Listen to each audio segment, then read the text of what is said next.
Hi all, and welcome to another edition, which will become a must-listen-to show, of the Truth, Honour and Integrity Show. And my name's Thomas Williams. Now tonight brings a new addition to our must-listen-to series. And as always with those shows, we pull no punches. We call it like it is, filled with hammers. And this show will out names and rattle some major cages along the way. Enjoy the show. Hi all, this is the Truth, Honour and Integrity Show special called Clowns in Panic. And this is a fairly in-depth show. And it goes right to the nitty-gritty of it all. We're going to call out names. And we're going to expose exactly what they're up to and why. A line out of that song, thanks Peleg, express yourself in the face of change. Repress yourself, you surely seal your fate. Now, I've spent many years now warning the alt media about cryptocurrencies, blockchain technology, and at times I've received abuse in return for warning people of the stupidity of that program. Now, Bitcoin was launched in 2009 by the same people who destroyed the banking with their greed.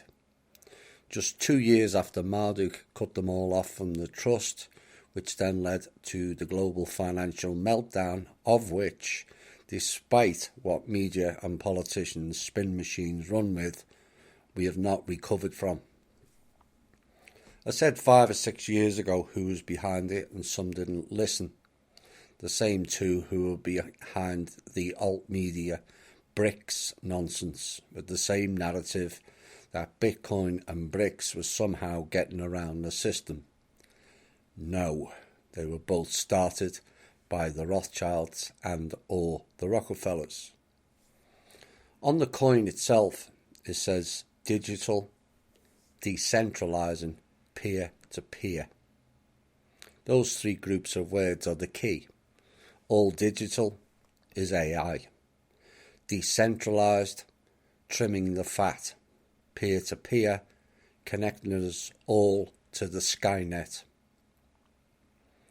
A new AI because we removed the old one. If people had any doubts or wanted more confirmation of the work Kim and I have done with the banking systems, eliminating backdoors, clearance accounts, dodgy software, kickback compliance groups, binary codes and their overall control over it, now rendered mute, and now they rely on only phone calls to block the transfers of the trust. And this proposal and system that they are offering up to the public will make it very clear as to how far we have come and how they no longer have control of anything, and so they strive to create a new system for the same old program of harvesting everyone. This new program is far from just another outlet and control. This is sinister beyond the extreme, as I will lay it all out in this presentation, all based on their own words, plus our intel and background knowledge to clarify where this is all leading to. Tonight's based on their own paper. I will dissect the whole document and give comments where necessary based on Facebook head freak Mark Zuckerberg with a silent F, which is a fake name in and of itself, which is common for these type of people. Why? Because they're all actors. Just like the Florida-based Russian linked to the Mueller investigation and Roger Stone, Henry Oknyansky, whose real name, like Mark, is Greenberg. Born Jacob Michael Greenberg and is the grandson of David Rockefeller, yet again born in New York, yet again born to Jewish parents. Now, I know some people don't like me repeating that, but it's so pervasive and damaging not to keep repeating it. It is a pattern, and patterns connect dots. And if we have new listeners to this, please check out my series From Russia with Love if you think I am anti-Jewish. Far from me. Now, some will say this is part of the start of the New World Order. For those waiting or preventing the New World Order, newsflash, it started in 1776. Done by Crown agents, and they tell you on the People's New Guard, the Federal Reserve Note. The notice in the base of the pyramid, the Roman date MDCCLXXVI, which is written in Roman numerals, which is indicative, for the year 1776. The words Annuit, Conceptus Novus Ordo Seclorum are Roman Latin, which is again indicative, for announcing the birth of the new order of the world. Now, because researchers are working out their hidden meanings and messages now, all searches on it state that Novus Order Seclorum means new order of the ages. Yeah, right. You spin it whichever way you want, it's the same meaning, and you can guarantee they will throw a Latin-based script on this new currency design also. Maybe they already have. The actual phrase for Novus Order Seclorum comes from a reference to the fourth eclogue of Virgil. And here's the quote in English. Now is come the final era of the Sibyl's song. Sibyl was another of those fake prophecy agents in Greece misrepresenting Apollo at the Delphi. The great order of the ages is born afresh. Now justice returns. Their justice is the scales of Thoth, Egyptian-based symbology again. And here's the key lines. Honoured rules return, and the return of Saturn's reign. Now a new lineage is sent down from high heaven. Now medieval Christians read Virgil's poem as a prophecy of the coming of Christ. Based on that wording, they were waiting for Satan, Saturn, which is Set Typhon, to return. That particular entity, by the way, was deleted back in autumn of 2015. So why did I reference Crown agents and America? Remember, it was originally the 13 colonies or states. Then look at the Bitcoin logo.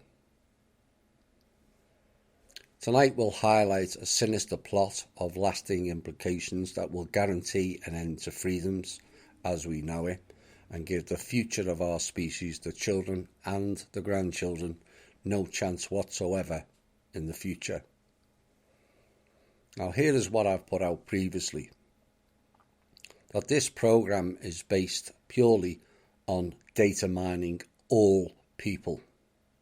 In their own manifesto, they reveal it all in doublespeak, and they state currently 1.7 billion of the planet not only doesn't have access to financial services, but are not recorded in the data mining AI database. Why? Because they don't have a phone. Remember a few years back, maybe still be doing it, they were giving out free phones to the low income people. And people thought, wow, that's nice. Like hell it is. They always have motives. And we have to learn to be smarter than that. Smart people, not smartphones. Here is a nice new shiny object that we gave you or sponsored. is a typical seducement with a dark agenda, every single time. These people, and I'll use that term loosely, some of them aren't, have never, and I will repeat, never done anything of benefit for humanity, only themselves.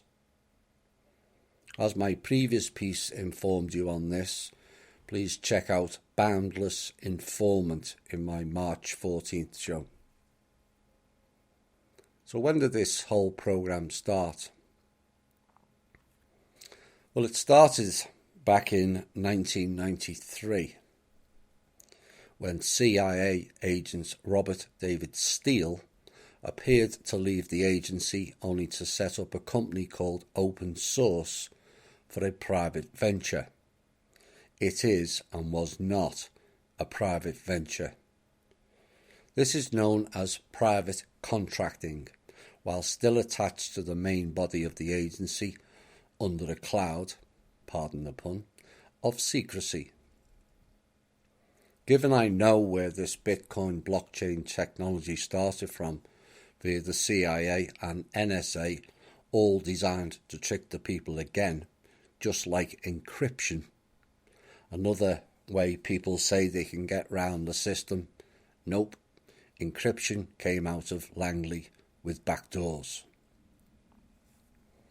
It is safe to say now that Robert David Steele is working with rogue elements of Langley 2 in particular, a breakaway group of national Zionists, along with the NSA to bring down the people and drive us into an Orwellian society of Big Brother on steroids. Here is a comment taken from Robert David Steele's website. Quote, for just $3 billion a year, I could internationalize US education, provide free on-demand learning via cell phones to the 5 billion poor, unquote. Or this, quote, for the $500 billion we have wasted in Iraq, I could have given every single one of the 5 billion poor a free cell phone, and from an abandoned DoD communication satellites, free T1 connectivity. You see, most people will read that and go, woo, free phones and ultra-fast download speeds for my mind-controlled video games. Again, oblivious to the program. The 5 billion poor Mr. Steele would actually like to have some food, clean water, energy, clothing and shelter, not a stupid data mining phone, Mr. Steele. You can't eat phones. Steele formed and operated a company that ultimately helped draft the, quote, NATO Open Source Intelligence Handbook, unquote. That's Steele's own words. That open source is for NATO, which is the new private army of the Rothschilds. Why? Because the US military and its apparatus is now too expensive and they are planning to replace it. Oops. Steele formed Open Source Solutions Inc., which Steele describes as a pioneering open source intelligence firm, OSINT. OSINT is a term used to refer to data collected from publicly available sources to be used in an intelligence context. All there, it's all in the words. What is vague is, what does publicly available sources entail, which is then transferred into an intelligence context. The question is, how is that different to now? Would it be safe to ask why Mr. Steele drafted the open source technology solely for NATO. Since when have NATO been open with the public? Would it be prudent to ask why Mr. Steele set up that company and a 501c3 in Virginia, which of course houses the CIA, of which he is a former operator? And is that not a conflict of interest? Is it possible that it could be construed as a subsidiary of the CIA and could potentially get around certain restrictive rules? What this is telling you, in plain words, is that all people will be used as spies via phones and other methods. And again, a quote from Steele: data collected from publicly available sources to be used in an intelligence context. It's all there. It's in the words. There is a common theme of former agency people creating subsidiary private organisations, but essentially operate on behalf of a central organisation, and this is why we have these NGO groups. They take the knowledge and expertise acquired within the agency and then run it with their own people. It gets round all kinds of legal aspects, away from the glare of government oversight, and allows them, with the installation of people who came from within their own organisation, to operate privately and practically above the law. In the same way Five Eyes is operating, or was operating, seeing as Five Eyes got all their eyes poked out, is that why they are launching this programme now? One has to ask, as we are all learning,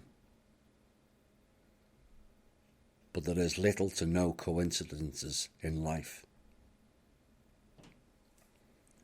The common problem in people I see is people do not grasp the depravity and underhandedness these people operate by.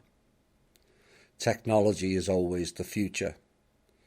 There is no new technology. Zero.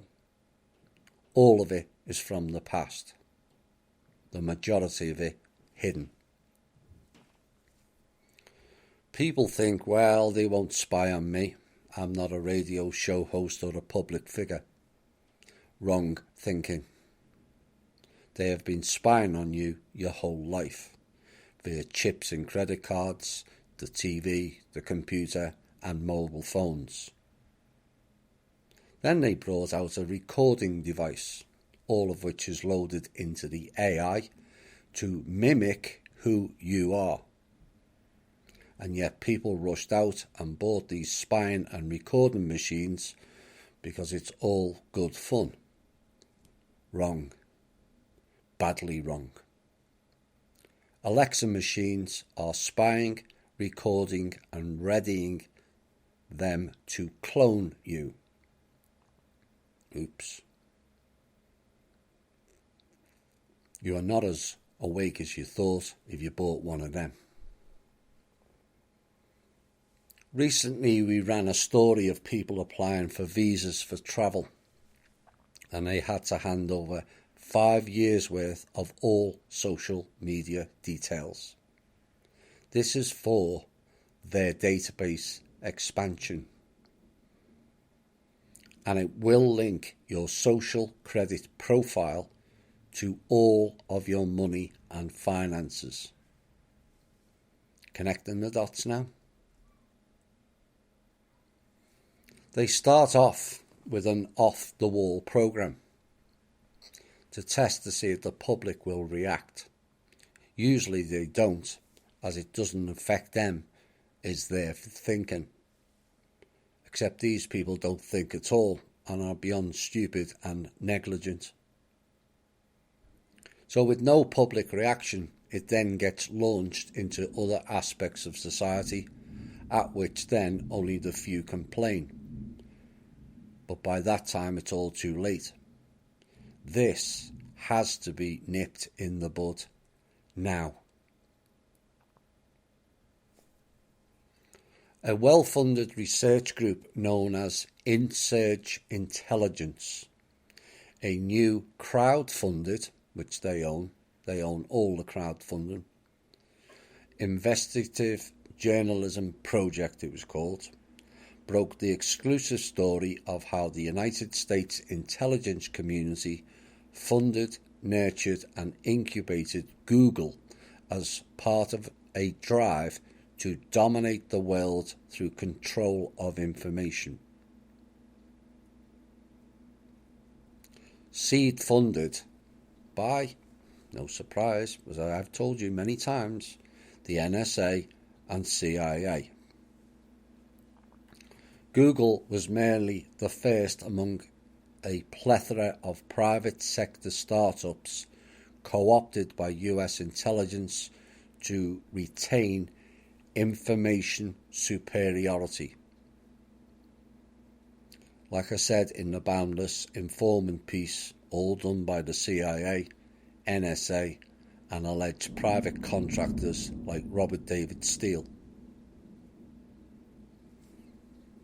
Remember Jade Helm? Ooh, we're all gonna die. Let's look at that again, shall we? With new eyes and ears. Jade Helm, Joint Assistant for Development and Execution. This is a documented military battlefield procedure where advanced artificial intelligence is used to seek out and capture, destroy the perceived enemy.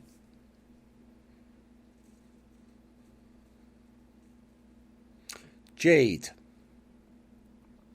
an artificial intelligence software program, AI. The DoD's Global Information Grid is the primary frame network for network-centric warfare developed by BBN Technologies, Raytheon, in conjunction with DARPA. The DoD is developing SWS, Sentient World Simulation, a program to mirror all real-world individuals so they can decide what you think. Sound familiar? Should do.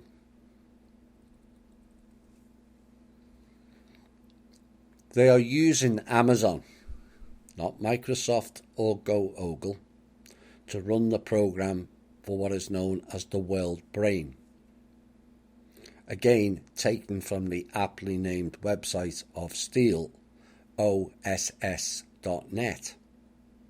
stating Amazon, not Google, is positioned to be the hub of the World Brain, the services of common concern that integrates social networks, sense-making tools, and unlimited access to substance.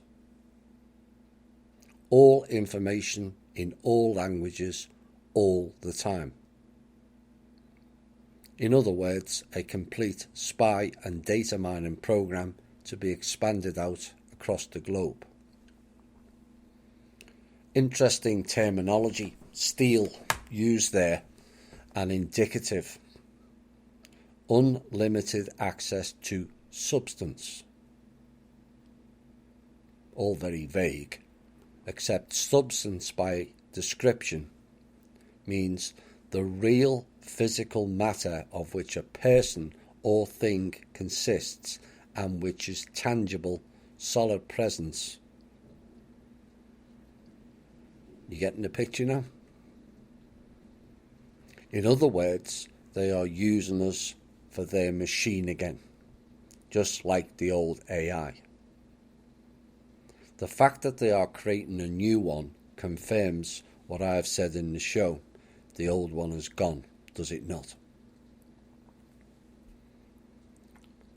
Essentially, this is a sugar-coated program to bring down big government, the current model of intelligence agencies, the Pentagon, the military, and save costs. Why save costs? Is it for the benefit of the people? No. It's because the old system has collapsed and expenditures run too high for them to carry on. Steele's own manifesto starts off talking about poverty, all things green, eliminating wars, education, disease and crime, and it all sounds very nice and appealing to the average person who is unable to see behind the smokescreen. Thankfully, some of us do. The classic line in the manifesto of Steele was preventing terrorism. Too funny, given it was in part created by the very organisation Steele operates for, the CIA, formerly OSS, aka Nazis, which is not German, it's National Zionism. And how ironic is it, Steele's website is actually called OSS.net, which was the former name of the CIA, ran by the Paperclip crew. The Skynet, which was formulated as fiction in the Terminator movies, now is proposed to become real and operated by the OSS, Open Source System. They will use the alt media to support them with citing government, agency and military corruption, which they created, then create a new system that is far worse than the old one, which large parts of the public will blindly follow, as we have to eliminate all these sharks. Except it's not for our benefit that they are eliminating them. It is for their benefit. Remember the Shane quote, "They are trimming the fat." That's what Steele and the Bitcoin people are telling you. So Steele and his corporate establishment agency-based sponsors are promoting a shiny new toy that on the face of it appears to offer hope and a new direction, but is essentially the same old, except this version is far worse than people can imagine on a base level. Both Randy Morgans and I are offering an open invitation to Robert David Steele to come on a programme with us and answer the many deep questions we have of his role in all of this, to find out the real intentions and be honest and upfront with us and also the alt media. As a public figure, he has an obligation of accountability to go on all programmes and be asked questions others refuse to ask. We're open to the possibility we may be completely wrong and your attentions are not as laid out, but that is up to you as a public figure to allay those concerns. A failure to contact us and arrange a show, answer questions and put over your side of the story will render you complicit in dire actions against humanity. Your call, Mr. Steele. Hi all, and welcome back. The next part, there's about 3 or 4 parts to this, is called the Libra Paper and Directives. This was what was put out by Zuckerberg with a silent F on Facebook, and I'm going to be reading it out and making comments right the way through it. We're going to shoot it down. We're going to expose it and doublespeak, which is riddled right through it. Now, Libra's mission is to enable a simple global currency and financial infrastructure that empowers billions of people.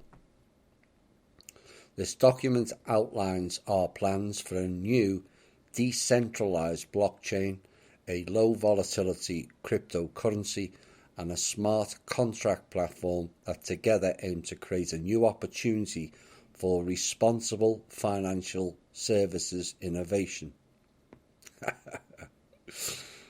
There'll be a lot of laughs in this. The Pindar are the habit of launching things coded under astrological signs. So there's a red flag right off the bat. The term decentralizing means unhooking from the old system. They create a new one that they run.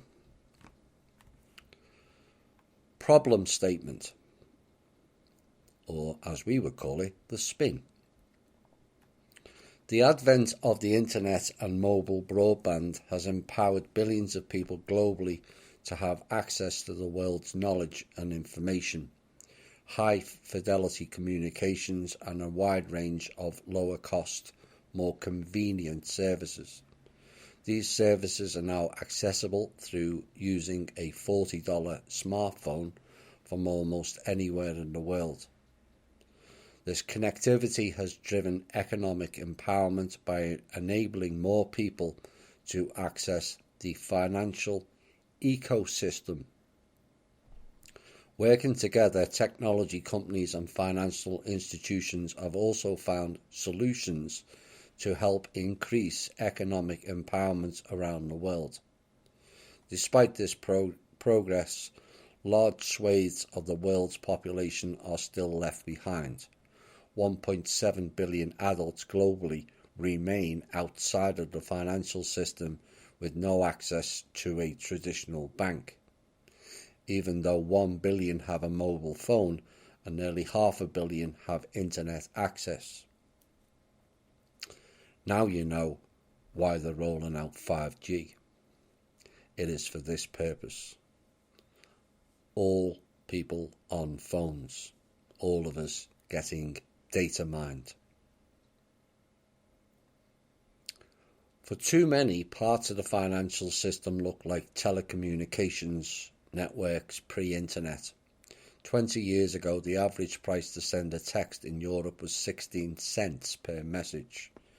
Now everyone with a smartphone can communicate across the world for free with a basic plan. It's not free then, is it? There's the doublespeak again. Back then, telecommunication prices were high but uniform, whereas today access to financial services is limited or restricted for those who need it the most. Those impacted by cost, reliability, and the ability to seamlessly send money. Conveniently forgetting it is they who created those problems by overcharging, denying services and technology, and they who created fake bank clearance accounts and backdoors so people couldn't send money seamlessly. All over the world, people with less money pay more for financial services. Hard-earned income is eroded by fees from remittances and wire costs to overdraft and ATM charges. Payday loans can charge annualized interest rates of 400% or more, and finance charges can be as high as $30 just to borrow $100. When people are asked why they remain on the fringe of the existing financial system, those who remain unbanked point to not having sufficient funds, high and unpredictable fees, banks being too far away, and lacking the necessary documentation. Again, neglecting it was they who charged those fees, high finance charges, and fraudulent banking. And now that they've lost control of it, suddenly all their shenanigans that they perpetrated is deemed as a problem. And they're trying to dupe people into a new program with the seducement of cheaper fees. Blockchains and cryptocurrencies have a number of unique properties that can potentially address some of the problems of accessibility and trustworthiness. These include distributed governance, which ensures that no single entity controls the network, open access, which allows anybody with an internet connection to participate, and security through cryptography, which protects the integrity of the funds. Seriously, did he expect us to believe that shit? No entity owns it. The doublespeak will come up later. Who owns it? Open access means open source. Everybody participates. Security, cryptography. Really? So what happened to all the coins that were stolen or not accessible in Canada then? And only one guy had the codes to get in. Wasn't secure then, was it? You see, not all of us have short memories. But the existing blockchain systems have yet to reach mainstream adoption. Mass market usage of existing blockchains and cryptocurrencies has been hindered by their volatility and lack of scalability, which have so far made them poor stores of value and mediums of exchange. So basically they are admitting it's pants. Are they not? On we go. Some projects also aimed to disrupt the existing system and bypass regulation as opposed to innovating on compliance and regulatory fronts to improve the effectiveness of anti-money laundering. We believe that collaborating and innovating with the financial sector, including regulators and experts of a variety of industries, is the only way to ensure that a sustainable, secure and trusted framework underpins this new system. And this approach can deliver a giant leap forward towards a lower cost, more accessible, more connected global financial system. To stop the money laundering. You can't make this shit up. There you go again. What they are saying here is they've lost control of the banks and the money system, and they want to create a shiny new one free of corruption. Yeah, right. This program is corruption on a massive scale. Their words: bypass regulation. They created, remember, to keep it all in-house. For them, not us. And then they stated, some projects have also aimed to disrupt the existing system and bypass regulation. What they are saying there is they are creating a new system which they will control. And they care not for our laws. The next topic in their manifesto is called the opportunity. As we embark on this journey together, we think it is important to share our beliefs to align the community and ecosystem we intend to spark around this initiative. Quite frankly, you can stick your journey where the sun don't shine. You can all ride the sunshine bus, because we're not. We believe that many more people should have access to financial services and to cheap capital, which essentially means quantitative easing, which leads to inflation, which is a hidden tax. We believe that people have an inherent right to control the fruit of their legal labour. It's only taken them thousands of years to realise that. Either way, they're lying. We believe that global, open, instant and low-cost movement of money will create immense economic opportunity and more commerce across the world. In other words, we keep control again. We believe that people will increasingly trust decentralised forms of government. There's the seducement again. We will bring down the government and the banks because our costs are now too high and we also lost access to the banking system. That's what that's telling you. We believe that a global currency and financial infrastructure should be designed and governed as a public good. No shit, Sherlock.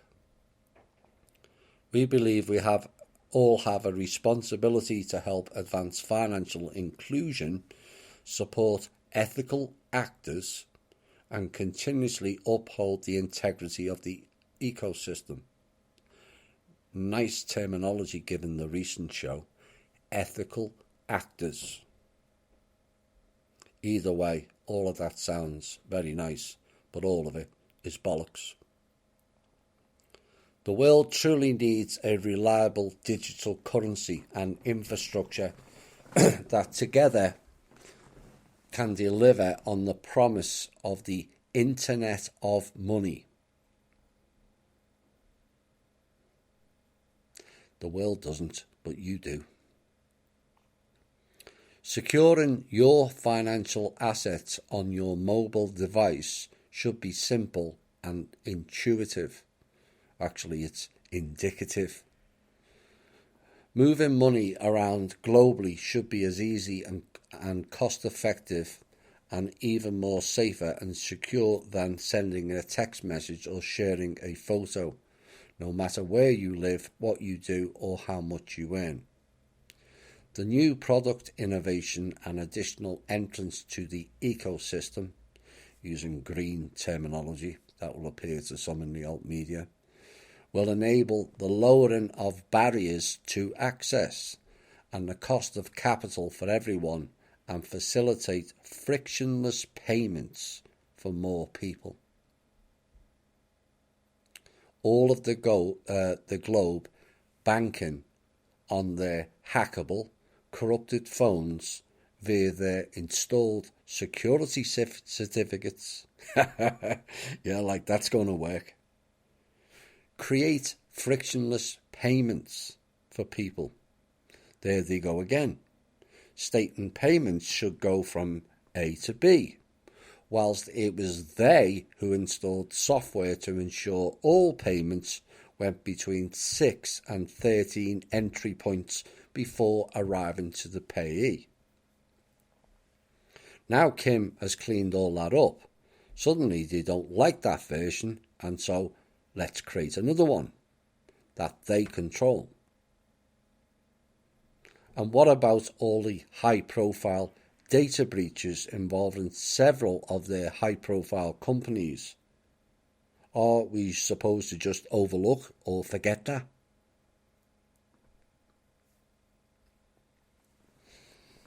Now is the time, they say, to create a new kind of digital currency built on the foundation of blockchain technology, which is data mining.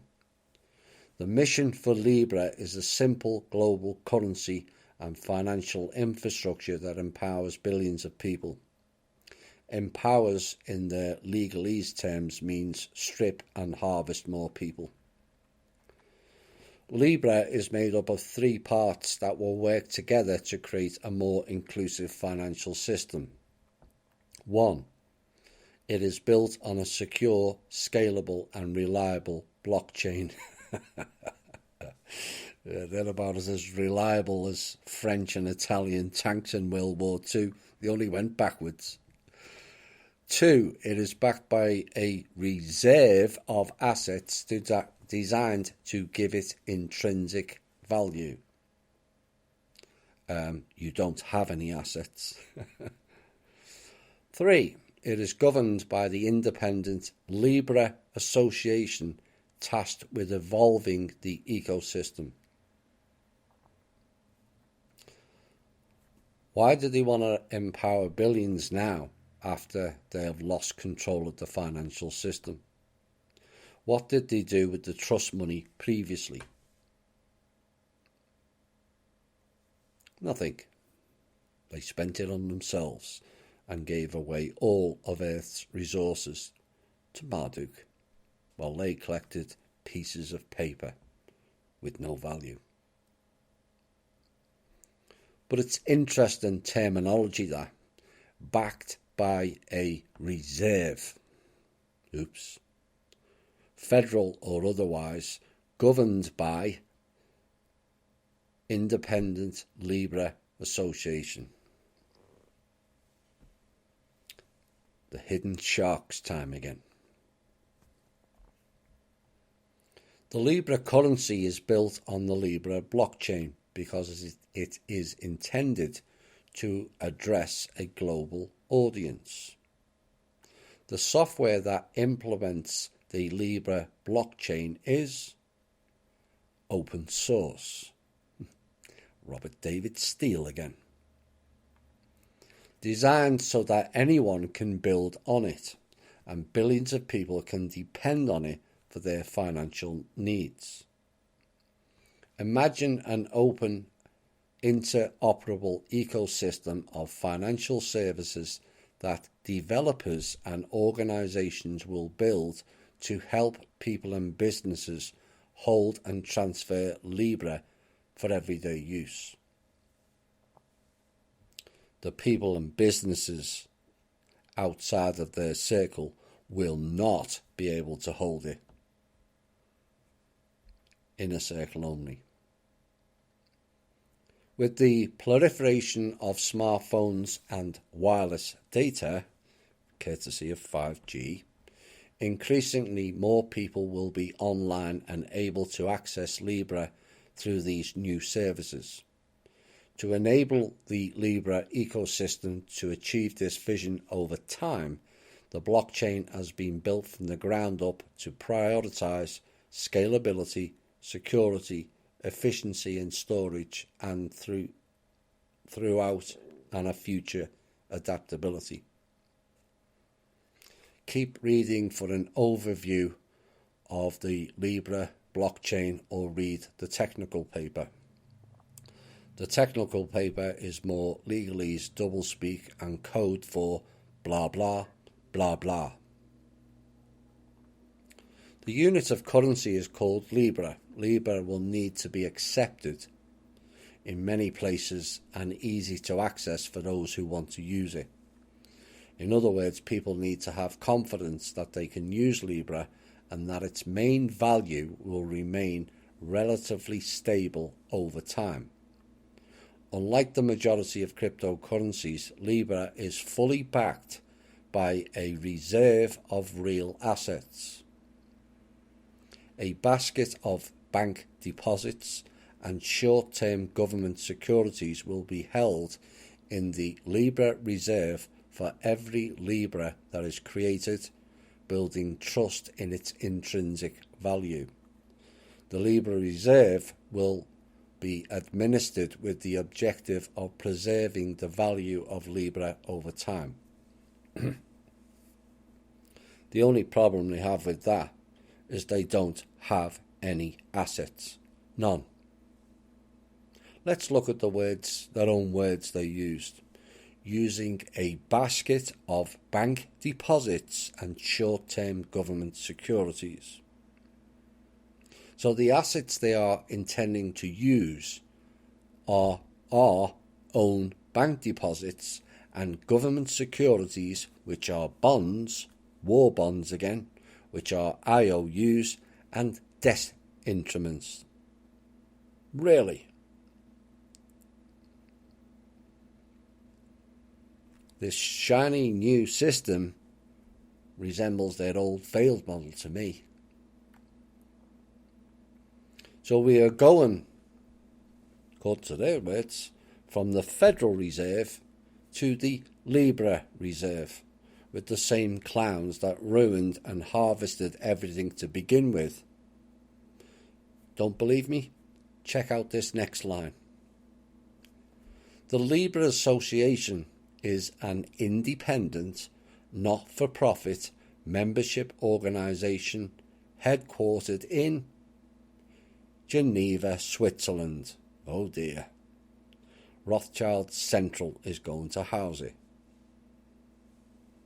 The association's purpose is to coordinate and provide a framework for governance for the network and reserve and lead social impact grant making in support of financial inclusion. That's debt instruments again. The association's membership is formed from the network of validator nodes that operate the Libra blockchain. The defunct Federal Reserve New York, now moving to Rothschild Central Switzerland, the land of so-called neutrality. Neutrality in their world means they can do whatever they like, as no rules apply to them. But let's look at the description of the terms they know no one or few understand. A mining node is a node that contributes to the network by guessing the combinations needed to seal the blocks of transactions and thus confirm them, which then produces new bitcoins in the process. Guessing the combinations and sealing the blocks. Here's the explanation of the validation node. The validation node is a node which validates this information, makes sure it's true and passes the information along to other nodes, thus enabling the transfer of monetary value from location A to location B. Mining nodes are a subset of validation nodes because every mining node is also a validation node. Oh dear. See again? Babble and doublespeak. Members of the Libra Association will consist of geographically distributed and diverse businesses, non-profit and multilateral organisations, I should say multinational because that will be the truth, and academic institutions. The initial group of organisations that will work together on finalising the association's charter and become founding members upon its completion are by industry, none of which will be from ordinary people, and most of it will be run by people from New York, born in New York, born to Jewish parents, as you have found out. Academic institutions, what, like Yale, Harvard, Stanford and Tavistock? Like that's going to work. Who are the founding members? Non-profit foundations, what, like the Clintons and various other tax-free foundations these elite people have dotted all over the world.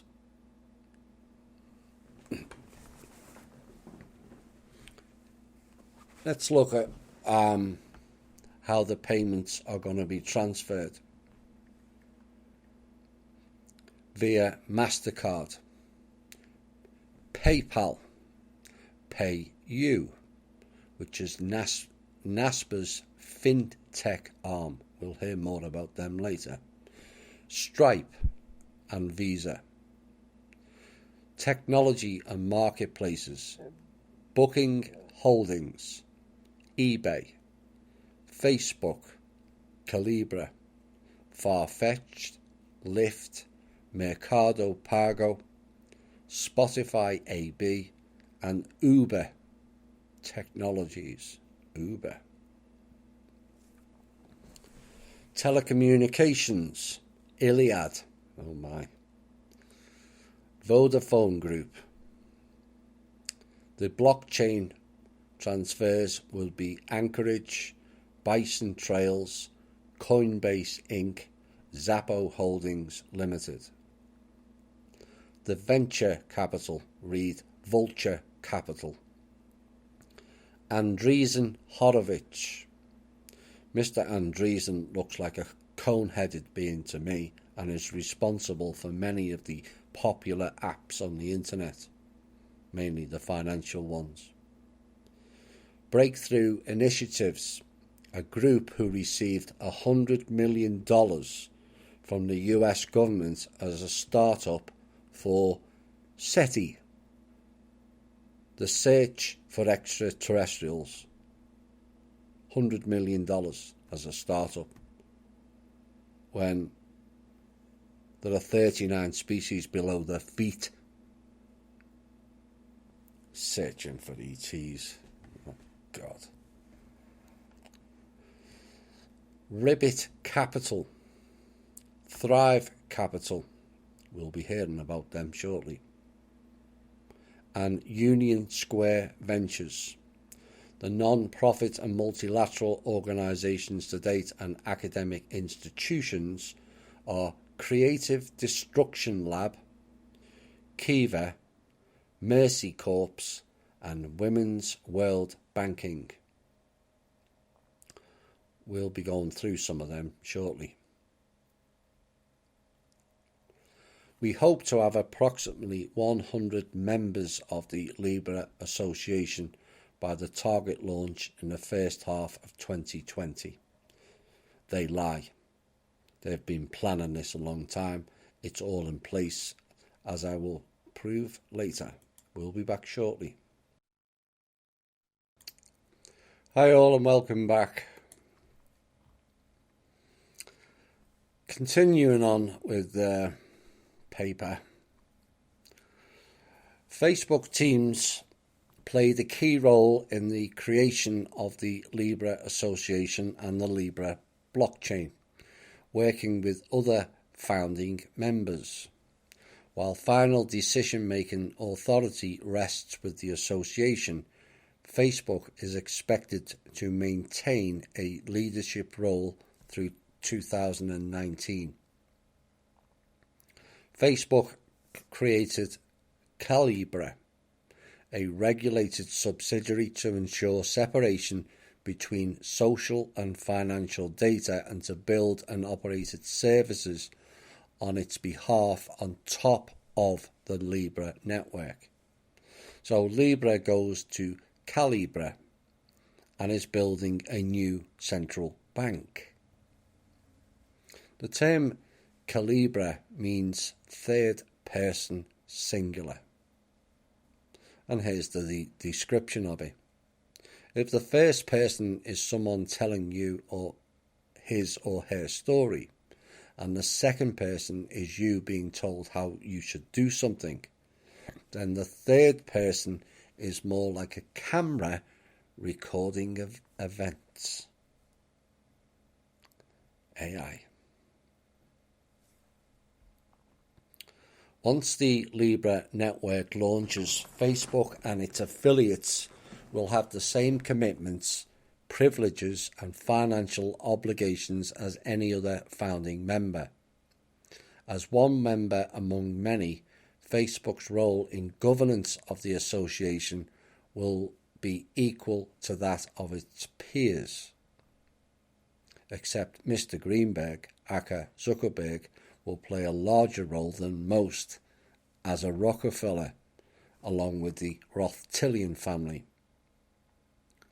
Blockchains are described as either permissioned or permissionless in relation to the ability to participate as a validator node. In a permissioned blockchain, access is granted to run a validator node. In a permissionless blockchain, anyone who meets the technical requirements can run a validator node. In that sense, Libra will start as a permissioned blockchain. There is that hidden language again. They will decide if you get permission to access your account, is what they are really stating here. Orwell, anyone? To ensure that Libra is truly open and always operates in the best interests of its users, our ambition is for the Libra network to become permissionless. They lie, as the next sentence will show. The challenge is that as of today, we do not believe that there is a proven solution that can deliver the scale, stability, and security needed to support billions of people and transactions across the globe through a permissionless network.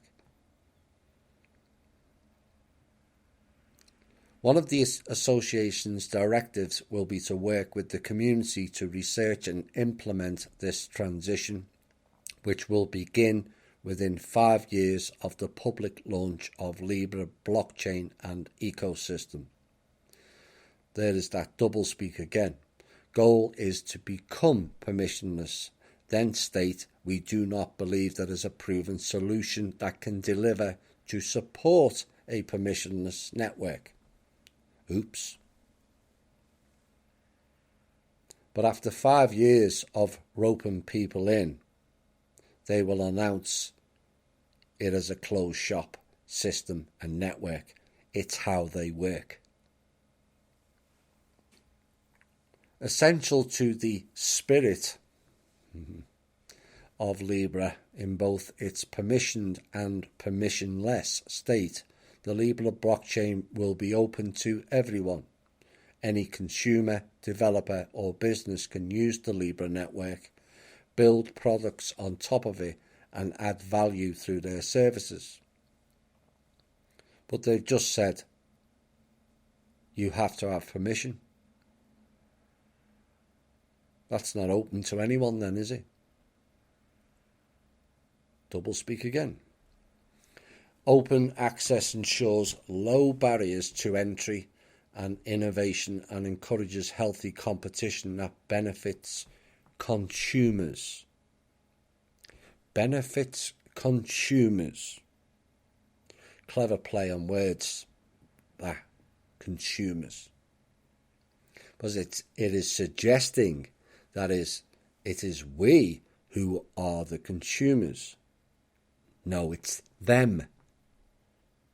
Remember, it is they who consume us. That benefits consumers. You have to understand the way they think and operate. We're not consumers. We get consumed. This is foundational to the goal of building more inclusive financial options for the world. The goal of the Libra blockchain is to serve as a solid foundation for financial services, including a new global currency, which could meet the daily financial needs of billions of people. Really? We have one of those now. It's called the banking system. Through the process of evaluating existing options, we decided to build a new blockchain based on these 3 requirements.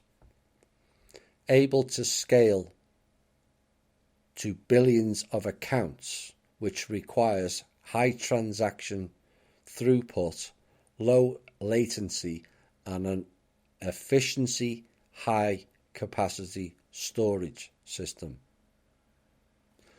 We have that now already, as Kim has tidied it all up for you. So why do we need something new? Oops, forgot you got shut out of the people's banks and the accounts. Oh my. Point 2. Highly secure to ensure safety of funds and financial data. Let's use their own quote from the last piece to see if it's secure.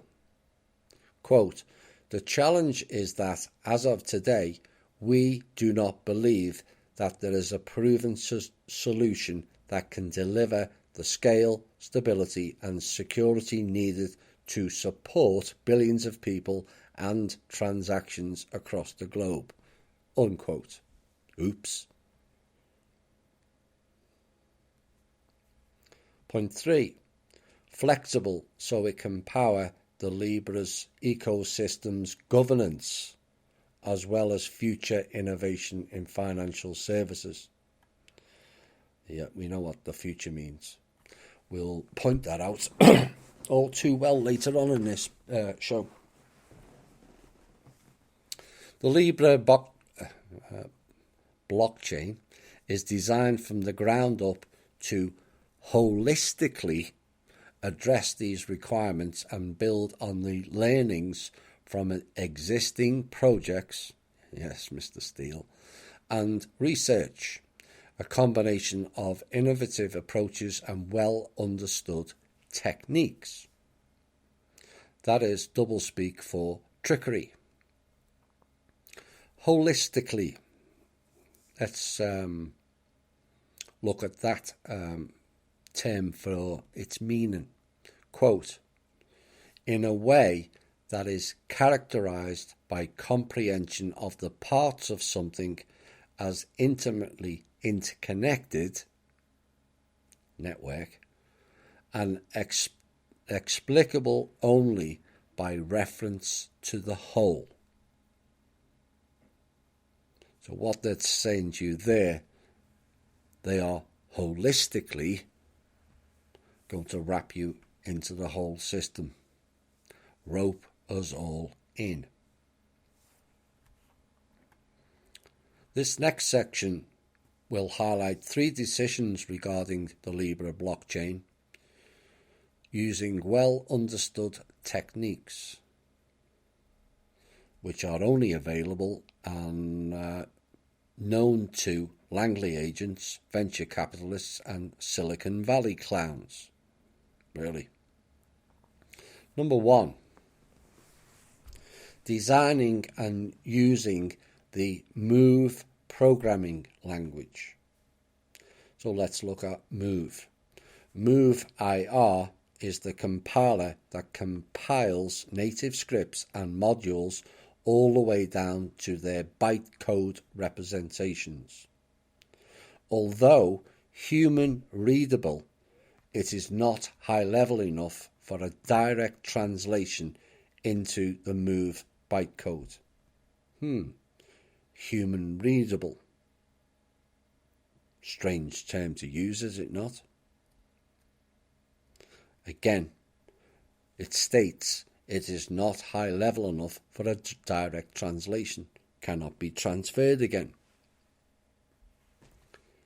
Here's where we go into their love of past time and names. Using the Byzantine fault-tolerant consensus approach, BFT, Byzantine is related to Byzantium, which is now Istanbul, which used to be Constantinople, which was the second Jerusalem, and was renamed to Istanbul in 1923. There's that time period again from Russia with Love 3 and 4. Remember, Russia was changed to USSR at the same time. Constantinople was also the capital of the Roman Empire. Connecting the dots, yeah? The Byzantine Empire, or the Eastern Orthodox Church, or another description of Byzantine, of a system or situation excessively complicated and typically involving a great deal of administrative detail. They love their old systems and names of the past, don't they?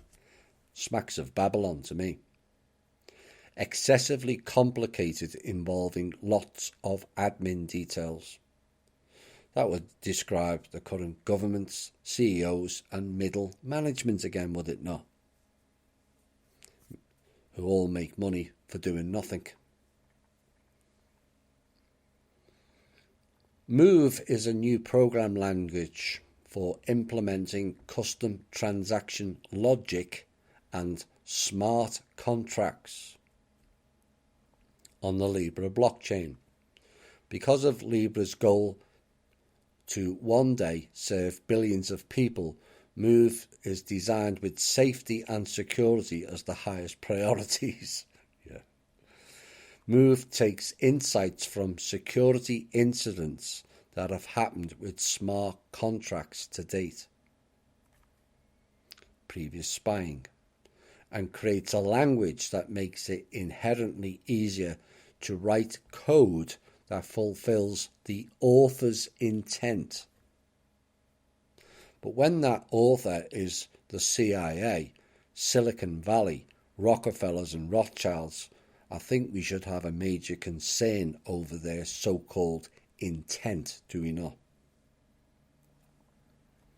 This, they say, thereby lessening the risks of unintended bugs or security incidents, but like they put right through their old systems, bugs and backdoors and major security incidents. Specifically, Move is designed to prevent assets from being cloned. Too funny. Considering the Rothschilds with their super notes, De La Rue mass duplicate notes already in circulation, hence cloning, and issuing counterfeit currencies. The same people said they're going to prevent it this time. No, they're not. It enables resource types that can strain digital assets to the same properties as physical assets. So the non-real replaces the real.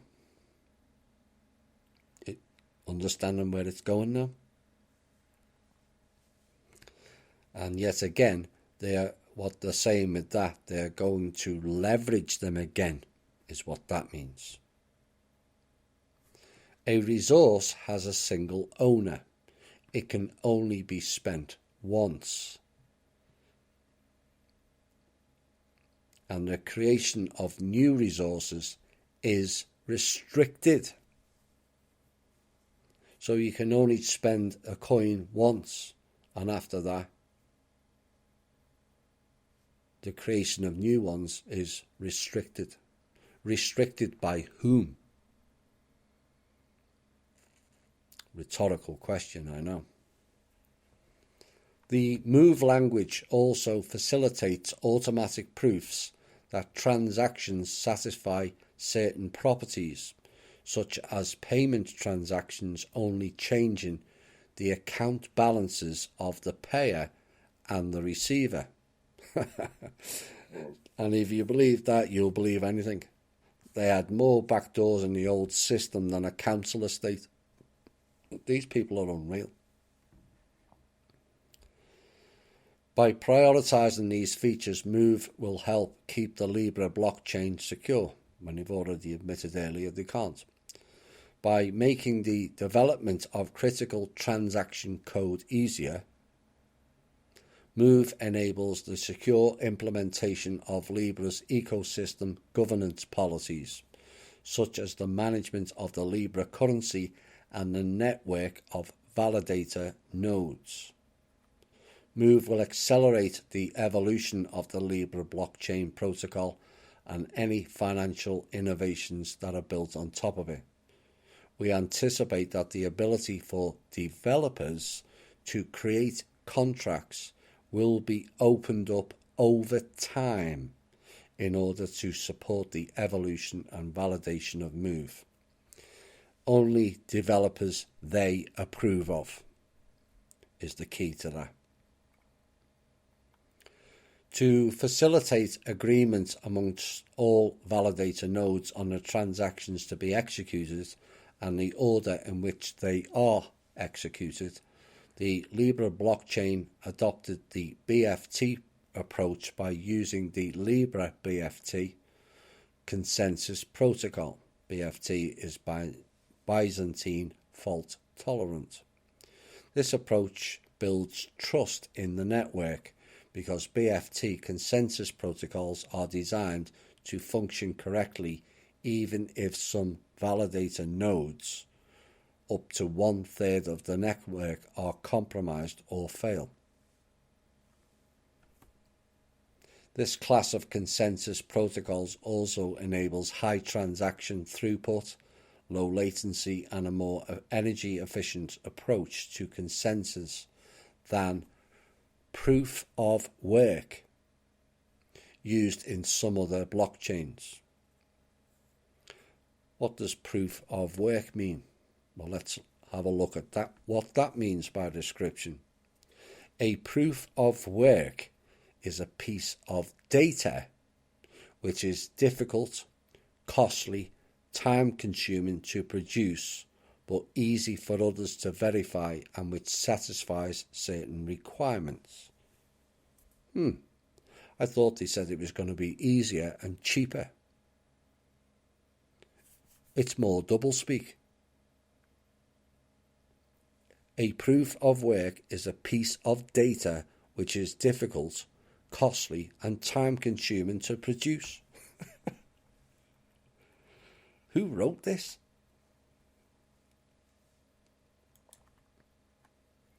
In order to securely store transactions, data on the Libra blockchain is protected by Merkle trees.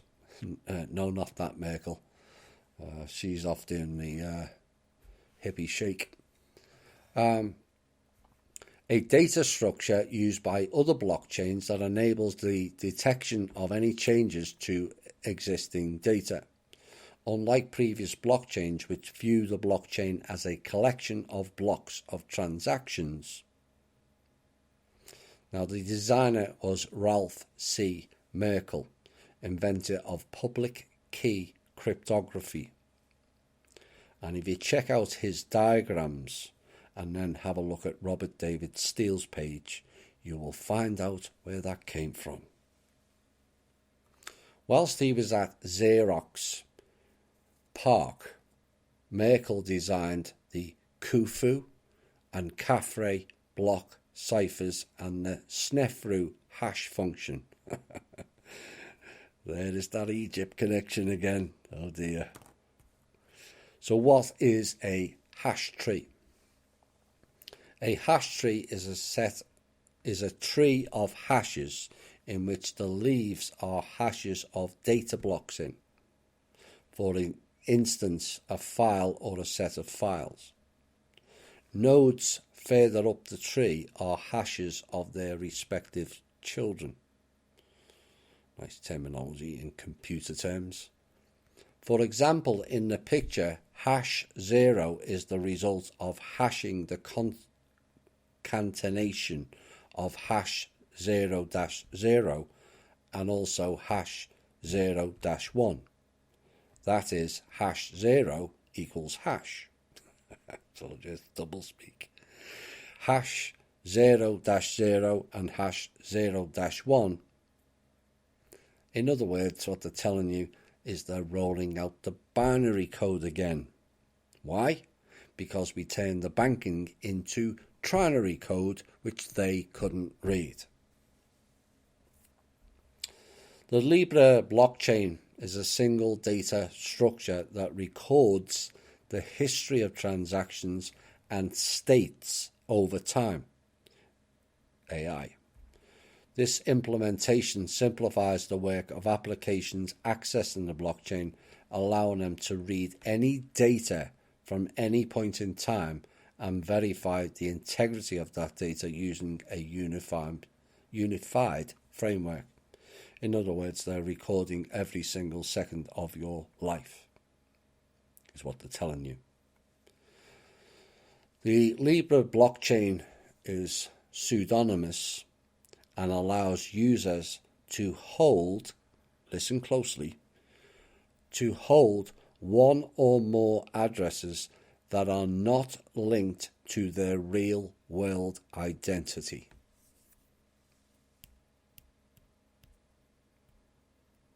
It allows users to hold one or more addresses that are not linked to their real-world identity. This is more doublespeak. State everything will be clear and transparent, but allows people or entities to create blind accounts. I mean, seriously, who wrote this shit?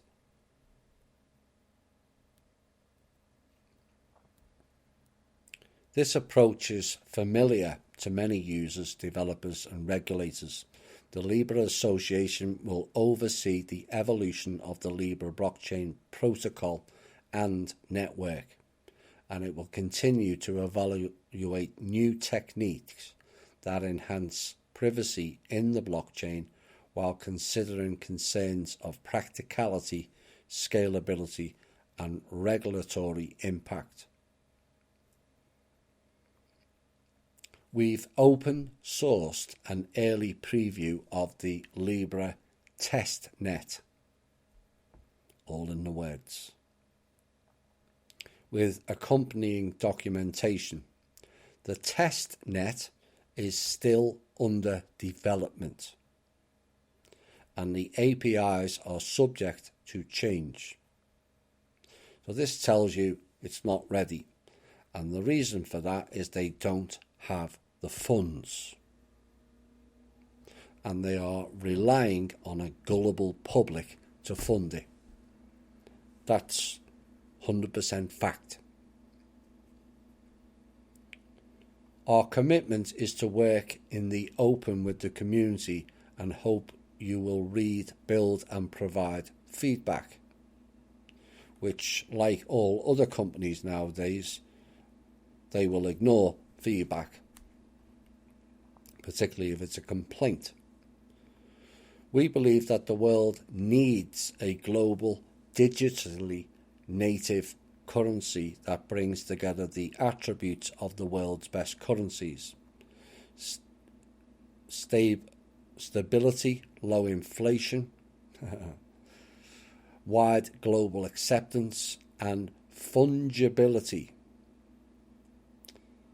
Fungibility is a law term of goods contracted for without an individual specimen being specified able to replace or be replaced by another identical item, mutually interchangeable. Yeah, I'm sure you thought as much as I did. More babble, double speak again. The Libra currency is designed to help with these global needs, aiming to expand how money works for more people around the world. Libra is designed to be a stable digital cryptocurrency that will be fully backed by a reserve of real assets, the Libra Reserve, and supported by a competitive network of exchanges buying and selling Libra. That means anyone with Libra has a high degree of assurance that they can convert their digital currency into local fiat currency based on an exchange rate, presumably at a rate they decided upon, implemented and fixed, like a certain other rate with a similar name, is it not? LIBOR. Just like exchanging one currency for another when travelling, this approach is similar to how other currencies were introduced in the past, and not quite, to help instill trust in a new currency and gain widespread adoption during its infancy. It was guaranteed that a country's notes could be traded in for real assets such as gold, which meant that no one could settle any debt, loan or mortgage, as they can't be paid off with notes. Debts can only be paid off with gold and silver. Instead of backing Libra with gold, though, it will be backed by a collection of low volatility assets such as bank deposits. So what they're telling you there is they don't have any gold either. And no change there then, they're using the people's money. The low volatility assets will be bank deposits. And short-term government securities, again, no change there either. They are bonds and subsequently war debt instruments. Essentially, they are IOU pieces of paper. That is what a bond is. And that is what they're telling you is going to back this shit. In currencies from stable and reputable central banks. Oh my, reputable central banks. These people are comedians. Except it's not funny.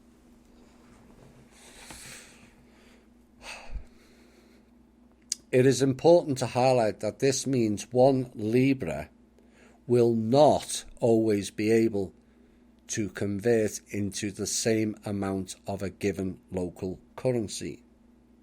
You understand that? In other words, Libra is not a peg to a single currency. Rather, as the value of the underlying asset moves, the value of 1 Libra in any local currency may fluctuate. This is to allow them to play inflation and deflation games again, is what they're telling you there. However, the reserve assets are being chosen to minimize volatility.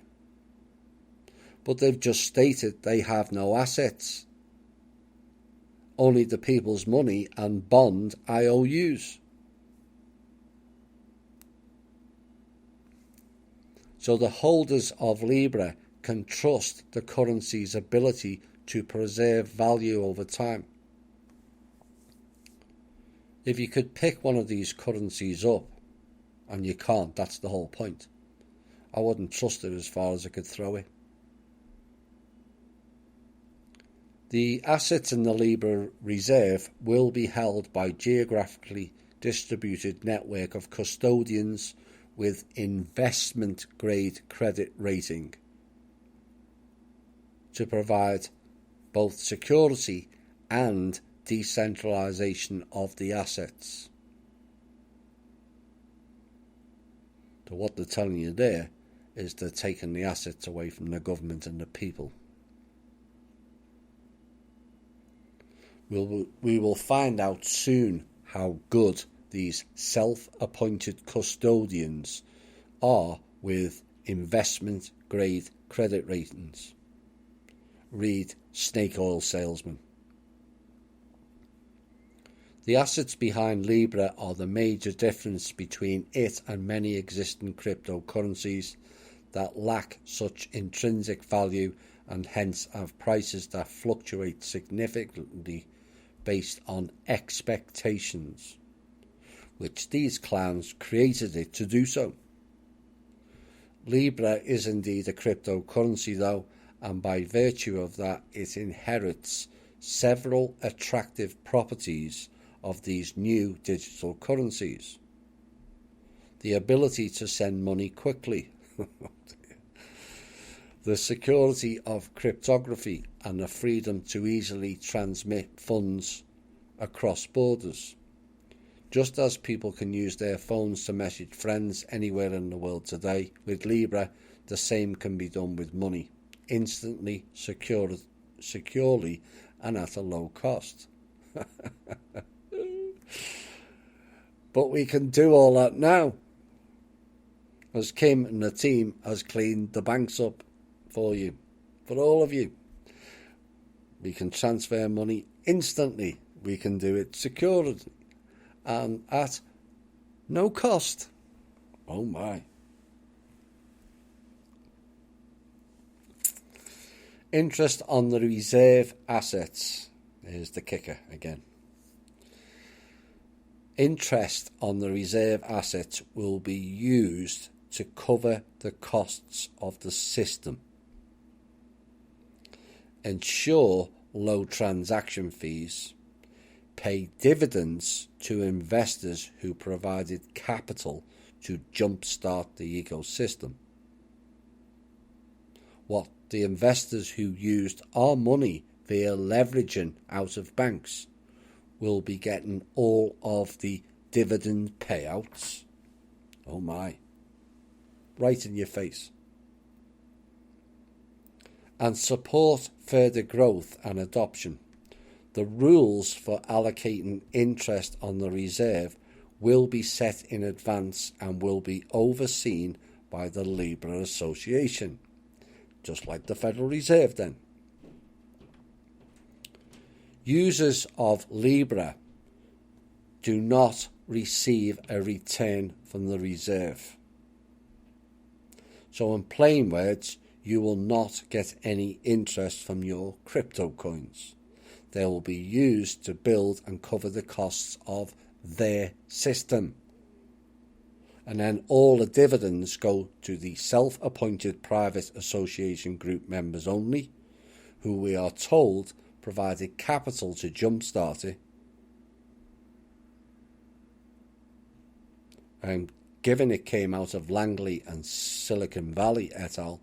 Via government grants, it means we've already paid for it. I mean, Wells de Fargo.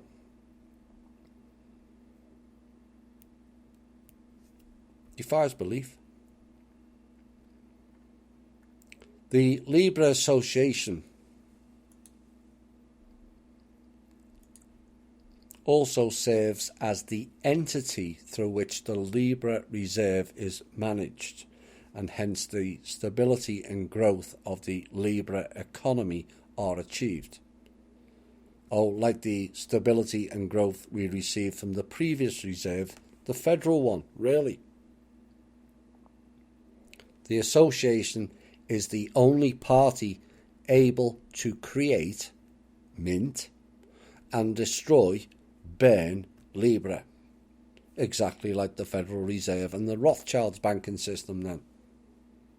It's no different. Coins are only minted when authorised resellers, De La Rue, have purchased those coins from the association with fiat assets to fully back the new coins. In other words, like what they did with dinars, dongs and zims, they will take our current real money, even though it's fiat, and give us tokens, of which they determine the value of them. Do you understand that? Coins are only burned when the authorised resellers sell Libra coin to the association in exchange for the underlying assets. But how do we know whether they have burnt them? What are they burning? Fresh air?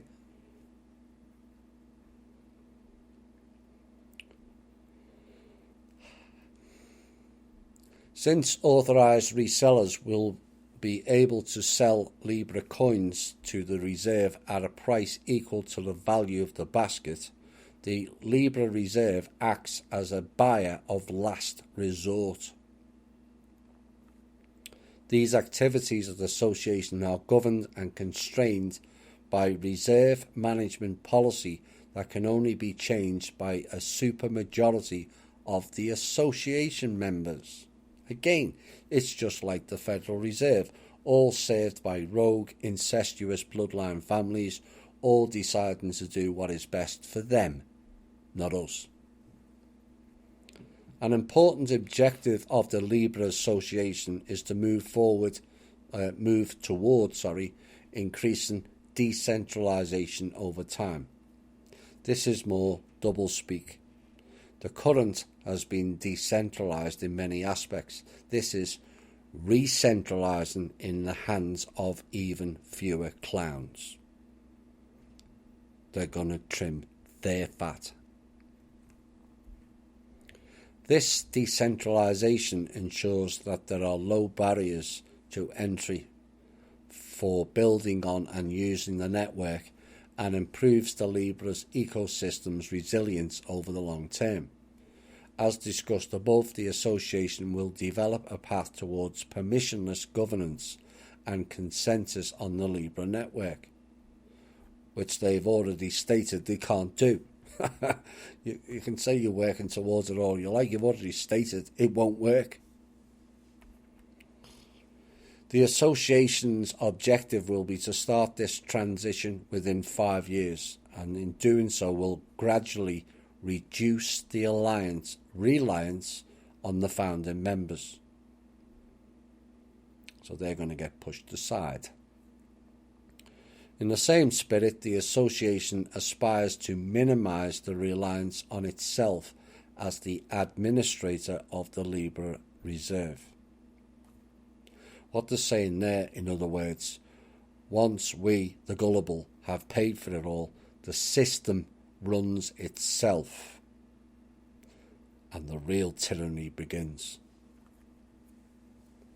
The Libra Association will create a framework for the collaborative development of the technology behind the Libra blockchain using the open source methodology. Open source, which we the people have paid for from as far back as 1988 or earlier, I might add. Procedures will be created for discussing and reviewing changes to the protocol and software that supports the blockchain. We're going to have a music break, and then we're going to come back and expose some of the partners involved in this. It's not just Zuckerberg with a silent F, it's other clowns. Hi all and welcome back. What a load of tosh that was. Defies belief. Wow. We have no hope for humanity if people fall for that crap.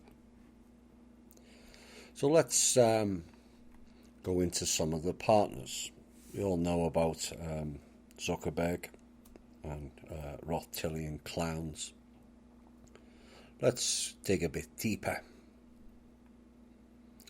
You're not going to like the first one. One of the main partners to Libra, out of New York again, no surprise. And yes, the same saying again. THI Capital. No, it's not the Procter & Gamble BS that we had on the internet. THI Capital is run by Joshua Kushner, brother of Jared Kushner. Oh dear, that family again. Another one of the partners of THI Capital is Jared Weinstein, who is a former government official who served as a special assistant and personal aide to George Walker Bush. Prior to this post, he served as an aide to the White House Chiefs of Staff Andy Card and Josh Bolton. After President Bush left office, Weinstein followed him and served as a Deputy Chief of Staff in the office of George Bush in Dallas, Texas. Mr. Weinstein was born in Birmingham, Alabama, and is the member of the Birmingham Jewish community. In just 5 years, Thrive has become known as one of New York's top venture firms, thanks to splashy consumer web deals like Kickstarter crowdfunding. Told you they own them all. Warby Parker Eyewear, Harry's Razors, Spotify, the streaming music, Whisper, which is a so-called anonymous social network. It's not. Urban Compass, which is apartment hunting, which is no doubt linked to Jared Kushner's real estate. And, not surprisingly, 53, which is described as creative software for the mobile phone.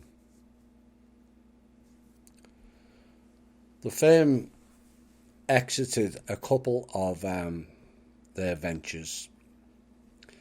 No surprise who they went to.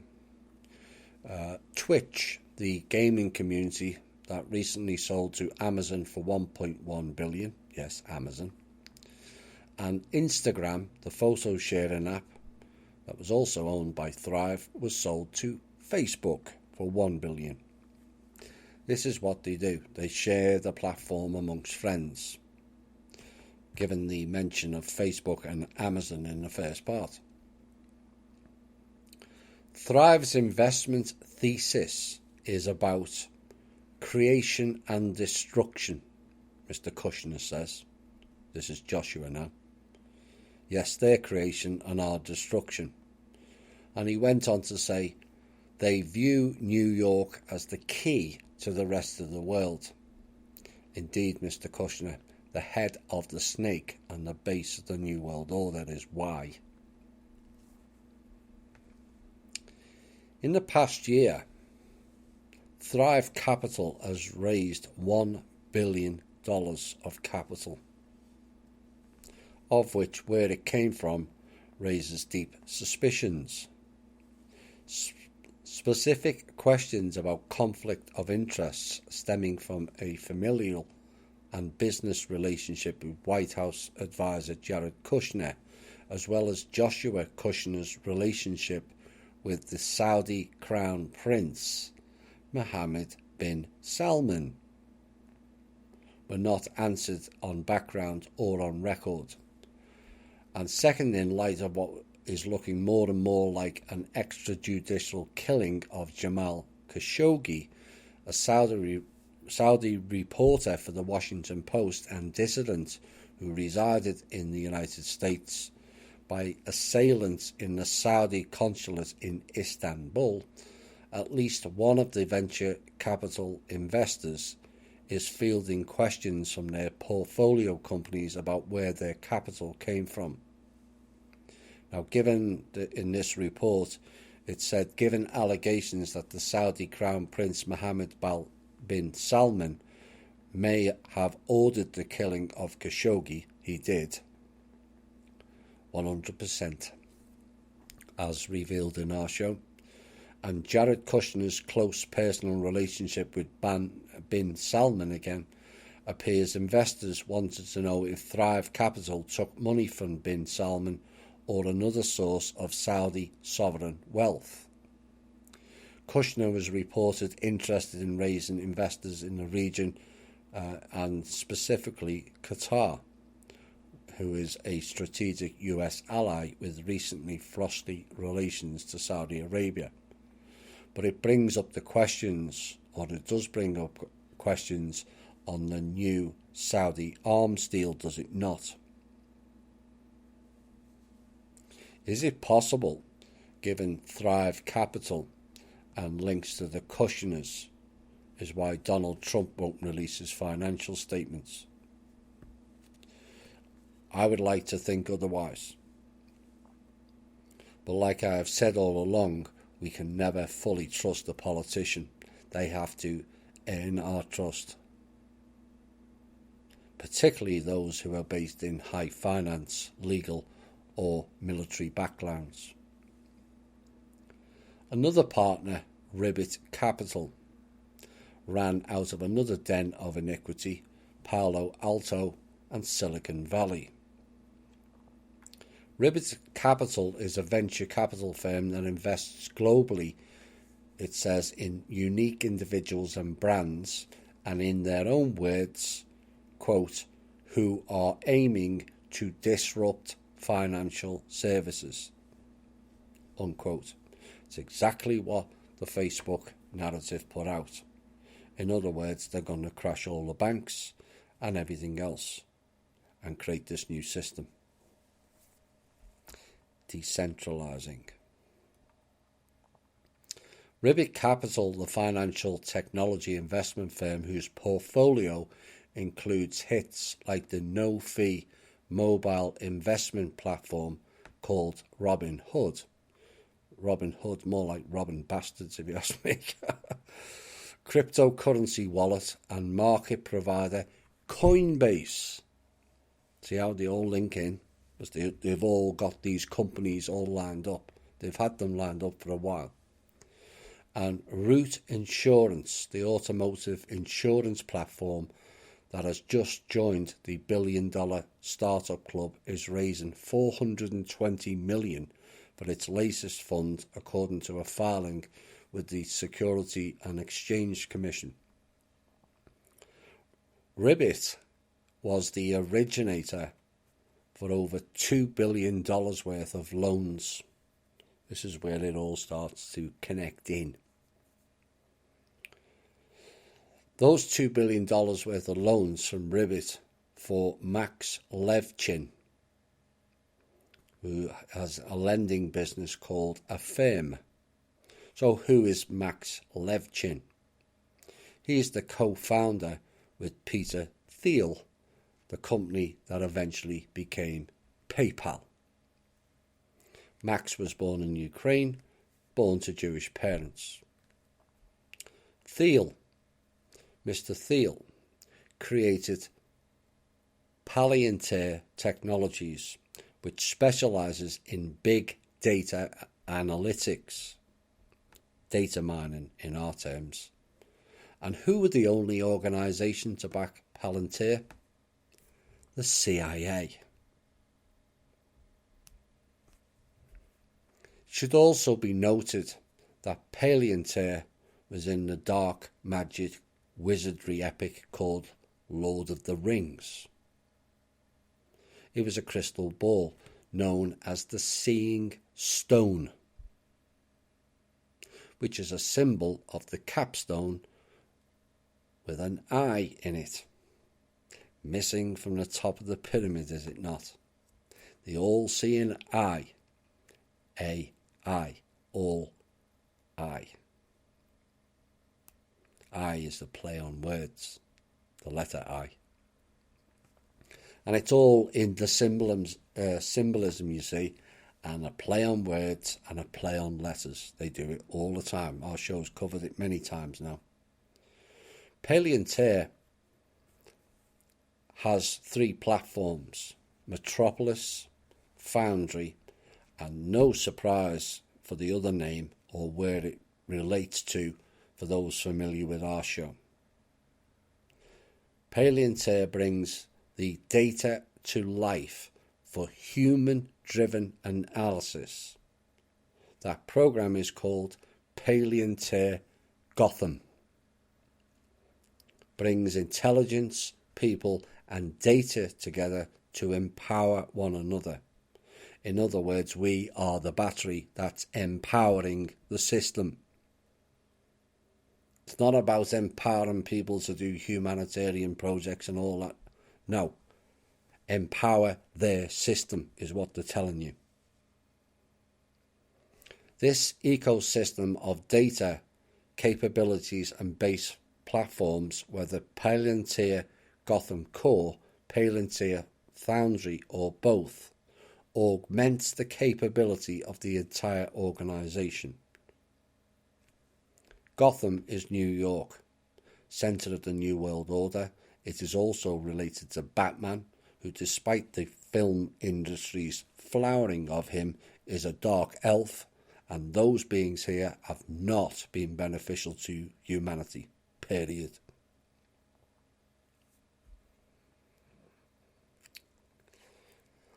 The next part may disturb or raise eyebrows in the alt media. Oh dear. The company that founded the Palantir is the CIA's own venture capital firm called, wait for it, In-Q-It, or known as In-Q-Tel. The name In-Q-Tel is an intentional reference, it is said, to Q, the fictional inventor who supplies technology to James Bond. it wasn't fictional. Q is the head of the Q branch, or later in that series, the Q division, the fictional research and development division of the British Secret Service. It wasn't fiction. Also in that series was the hidden character who was above all, including Q. That character was M, who is, now was, Marduk. Yes, that's for real. This, I would suggest, and confirms who is running America and also the secret services, Britain, and in particular GCHQ, of which the NSA is a subsidiary. Here is a quote from the former CIA Director George Tenet. He says, "We, the CIA, decided to use our limited dollars to leverage technology developed elsewhere. In 1999, we chartered In-Q-Tel. While we pay the bills, In-Q-Tel is independent of the CIA. All very like Robert David Steele and open source, is it not? What they're saying is the people pay the bills out of the government money given to the CIA. And then they use it against us, and then they charge us for it. CIA identifies pressing problems, and In-Q-Tel provides the technology to address them. The In-Q-Tel alliance has put the agency back at the leading edge of technology. This collaboration, and who that collaboration is will be revealed later in the show, enabled the CIA to take advantage of the technology that Las Vegas uses to identify corrupt card players and apply it to link and analysis for terrorists. The parallel, this is still Mr. Tenet, the CIA director or former, the parallel data mining effort by the SOCOM-DIA operation named Able Danger. Oh dear. Another alt media name along with Camelot and Avalon. All of them are CIA program names. Coincidence? You decide. And to adapt the technology that online booksellers use and convert it to scour millions of pages of documents looking for unexpected results. Data mining, for those they choose to target. And we'll connect some more dots now. In-Q-Tel sold 5,636 shares of Google, worth over 2.2 million at the time, on November the 15th, 2005. The shares were a result of Google's acquisition of Keyhole Inc., the CIA-funded satellite mapping software now known as Google Earth. Connecting the dots. Keyhole Inc., their parent company, is Alphabet Inc. What are the intelligence agencies called? The Alphabet agencies. Like I said, you're connecting the dots now. In-Q-Tel is a Virginia-based registered corporation, again, just like Robert David Steele and his open source.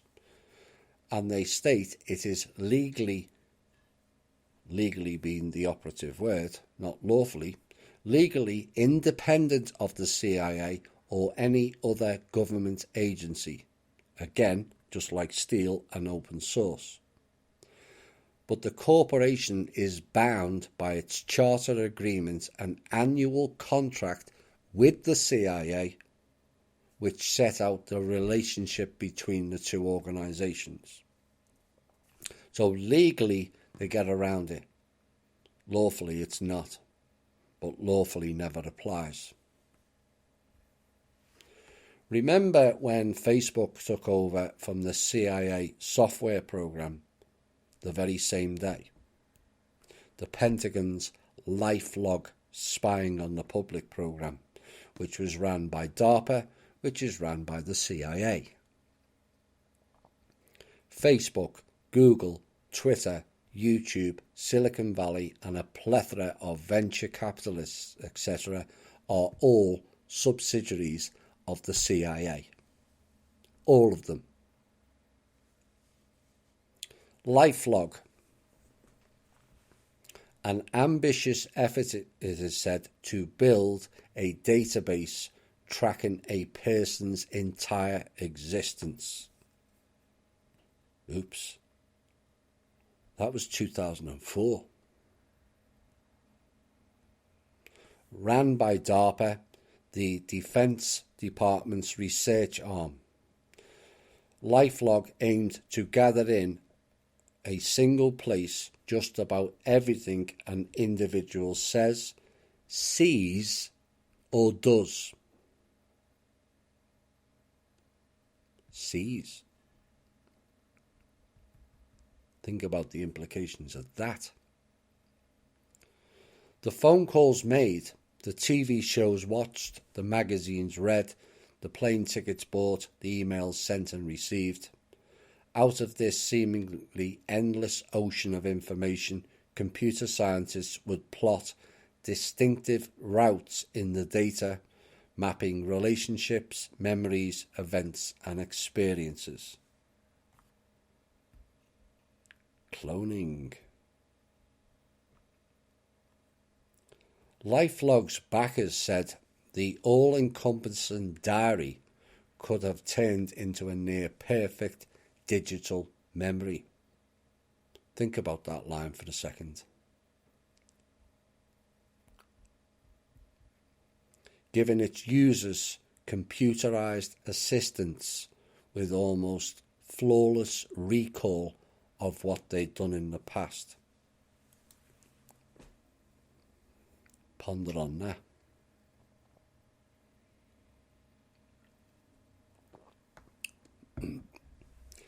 LifeLog sounds very similar to LifeLock, does it not? Let's look at what LifeLock does, which prevents, they say, identity theft, but only after you've handed over all of your financial details.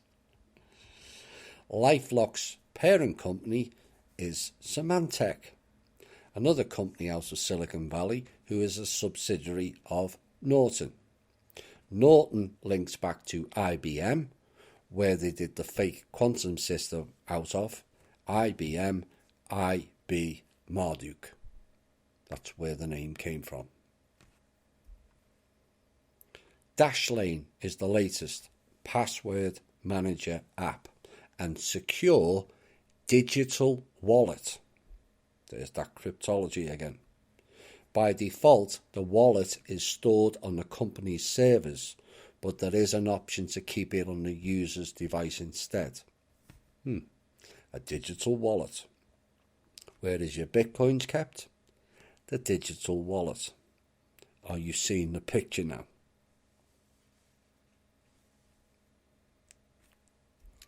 In 2010, Google and In-Q-Tel made a joint investment on a company called Recorded Future, which has the Minority Report style goal of creating a temporal analytics engine that scours the web and creates curves that predict where events may head. Do you understand now when I say to you, do something different, think different, go to work a different way? It changes their predictive timeline.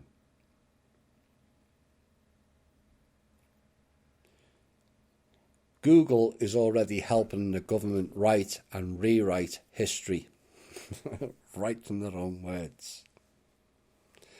Here from its transparency report are some stats on the amount of information it has either given to the government or wiped from the web based on requests by US agencies. This was from 2010. I imagine it's got a lot worse. It might even be the same figures per day now, never mind a year. 4,601 requests from US government agencies for user data. Google complied with 94% of the requests.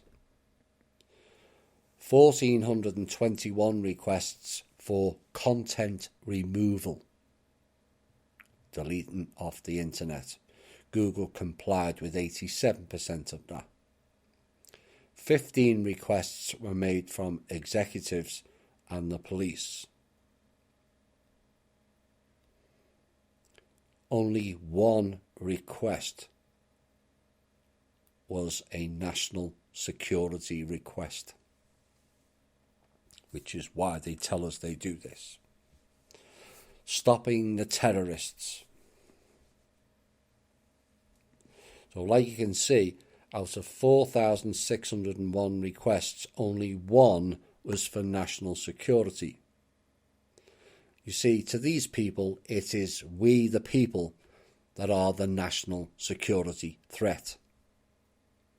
Remember when Bush Jr. said if we didn't support them, that we were terrorists? This is what you've got to understand. We are the national threat. We are the terrorists. And people need to understand war on terror is not spelt with an O-R, but with an A. The perpetual war, they said, with no ending, they said. Think about that for a second. We are told the American military is the biggest, bestest, and most technological unit advanced ever in history.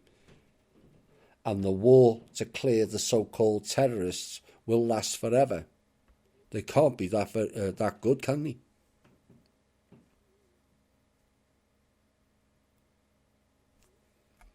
Next we'll look at a group called Mercy Corps. Mercy spelled M-E-R-C-Y, out of Oregon, no doubt linked to the SSP. This is another one on the list of partnerships with Libra, and I find a Robert B. Zoellick on the board, former Secretary of State under Bush again, head of the World Bank, and a managing director of Goldman Sachs, amongst other debatable repute positions. Adrian Korecki, who was a senior vice president for Planned Parenthood. Craig Redmond, who worked with the UN. Provash Budin worked for the UN and the World Bank. Gail Lemon, a senior fellow at the Council on Foreign Relations. Oh dear. With the Women and Foreign Policy Programme, after working for nearly a decade as a journalist with ABC. George Papandreou served as the 11th Prime Minister of Greece during the time that Greece was crashing. He's good with finance then, isn't he?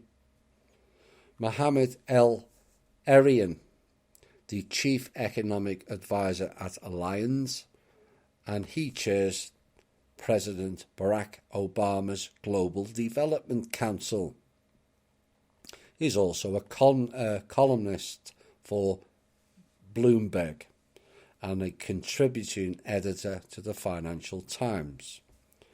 Dr. Ngozi Okonjo-Iweala is a senior advisor at Lazard and chair of the Global Alliance for Vaccines and Immunization. You're seeing the pattern again. It's like they all come together, like From Russia with Love 4, Planned Parenthood, finance, all these road companies out of New York. Same thing. The doctor was previously the Minister of Finance in Nigeria and coordinating Minister for the Economy.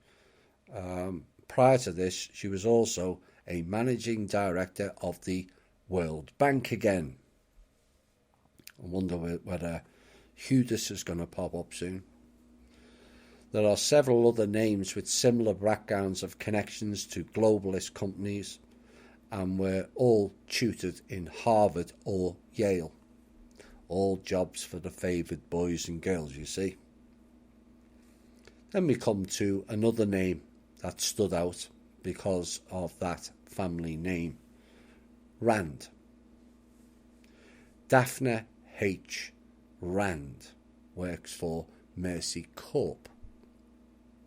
And found out she is out of the US State Department and was copied in on several WikiLeaks Hillary Clinton emails. Oops. Appears Mercy Corp is a subdivision of the Clinton Foundation, and also given where their operatives are all stationed in war or famine ravaged regions, they appear to operate like a mini UN group. Let's look at Mercy Corp's figures for last year. A total of $473 million for the year was received. Yeah, $500 million. $283 million of that were from government grants. Again, we're paying for it. And a further $116 million in other grants. And whilst they're getting all these grants, they're obviously doing well with their banking, as in just the last year alone, their interest earnings on their figures was $25.3 million. And our government's given these companies $283 million a year in grants. Another of the partners is FinTech, and I found this piece on them. Algorithmic FinTech lending is less discriminatory against minorities than traditional loan officers, according to a recent study of US mortgages. There again, using that to seduce in the minorities that this one will look after you better than the others. No, they won't. The findings signal hope that technology could provide financing that's more fair. We already have it. It's called the banking system. Then we look into FinTech startup. FinTech means financial technology. And a group called THI, which raises $50 million to automate people's finance. And upon researching this, I came across a woman by the name of Angela Strange, who is an investor at Andreessen Horowitz. They're another one that's connected, the guy with the cone head. And they are also another of the Silicon Valley venture capital firms. And this quote about meeting the owner of this THI group, Jason Brown. Strange said she was drawn to his magnetic trust building ability, which is a necessary quality as the company attempts to persuade people to let it take over their entire financial lives. Right in their own words. They are planning on taking over all of your financials. You will not have full control of them ever again, is what they're saying. A sign that this was in planning years back. Here's a list of the people connected to fintech. And again, this piece is from 2017, all from the World Bank Group that is connected to Libra. Leora Clapper. Clapper has held government jobs in Washington, D.C. and also Jerusalem, Israel, and also worked in the Bank of Israel, as well as having held private sector jobs for Peter L. Bernstein and the Salomon Brothers in New York. Oops. Ms. Clapper, born in New York, born to Jewish parents. Dorothy Singer, in comes the Vanderbilt Group. From Holland, works for the World Bank, who writes a piece on financial inclusion, ignoring the very people she's aligned with are all about exclusion, not inclusion. Sayanir Ansar, a research, analysis and development group out of Pakistan, again works for the World Bank. The next two will raise eyebrows because of their name. Jake Hess, again works for the World Bank, who wrote a paper this year which is again interesting terminology and proof of no good, called Leveraging Digital Financial Solutions to Promote Formal Business Participation. Leveraging means using borrowed capital for an investment. You getting the picture, yeah? It also means expecting the profits to be made greater than the interest payable. Well, they're not paying any interest. They told you that in their manifesto. To use for gain. And another term for leverage, exploit, shamelessly leverage the system to their advantage. Which proves what I said earlier. They don't have the capital and they are trying to swing it onto the people who are signing off not only their life but humanity basically with it. The final name of this fintech, is it fintech? Yeah, is a little bit crude, but perhaps fitting to end this piece before we go into a music break on some of the partners. There are many others I could have covered, and this person has a double-barreled surname, who worked for the Fed and now the World Bank. Her name is Asli Demiurgic Cunt. Fitting for all of them, not just that woman, if you ask me. Hi all and welcome back. We're not going to sit in silence and we're not going to sit in fear either. These clowns are on the run and desperate, as you will learn in the next part. So that covers the gist of the background, the partners, their plans, and it's a fairly comprehensive, in-depth piece that I'm sure you would agree, and this needs to go far and wide as it affects all of us globally. It is a classic totalitarian creep with many of the hidden agendas of how they work that has been covered in several of our shows now. So, what starts off as something or appearing to be something good, presented as an alternative, is then pushed into the alt media for support by agents who work for these global elites. There has been many of these types of programs ran, but this is by far encompasses all of them, and its wide-ranging overarching effects will not be felt until it's all too late. This has to be nipped in the bud now, not 2 weeks, months or years, right now. This program ran by the CIA, all of its subsidiaries, Rothschilds, Rockefellers, banking establishments, the Crown, venture capitalists, who were all carefully selected and put in place, the UN and the World Bank, IBM and Silicon Valley globalists, is designed to wrap us all into a new matrix of control. It is Big Brother on steroids and makes Orwell's world look like a week off at the beach.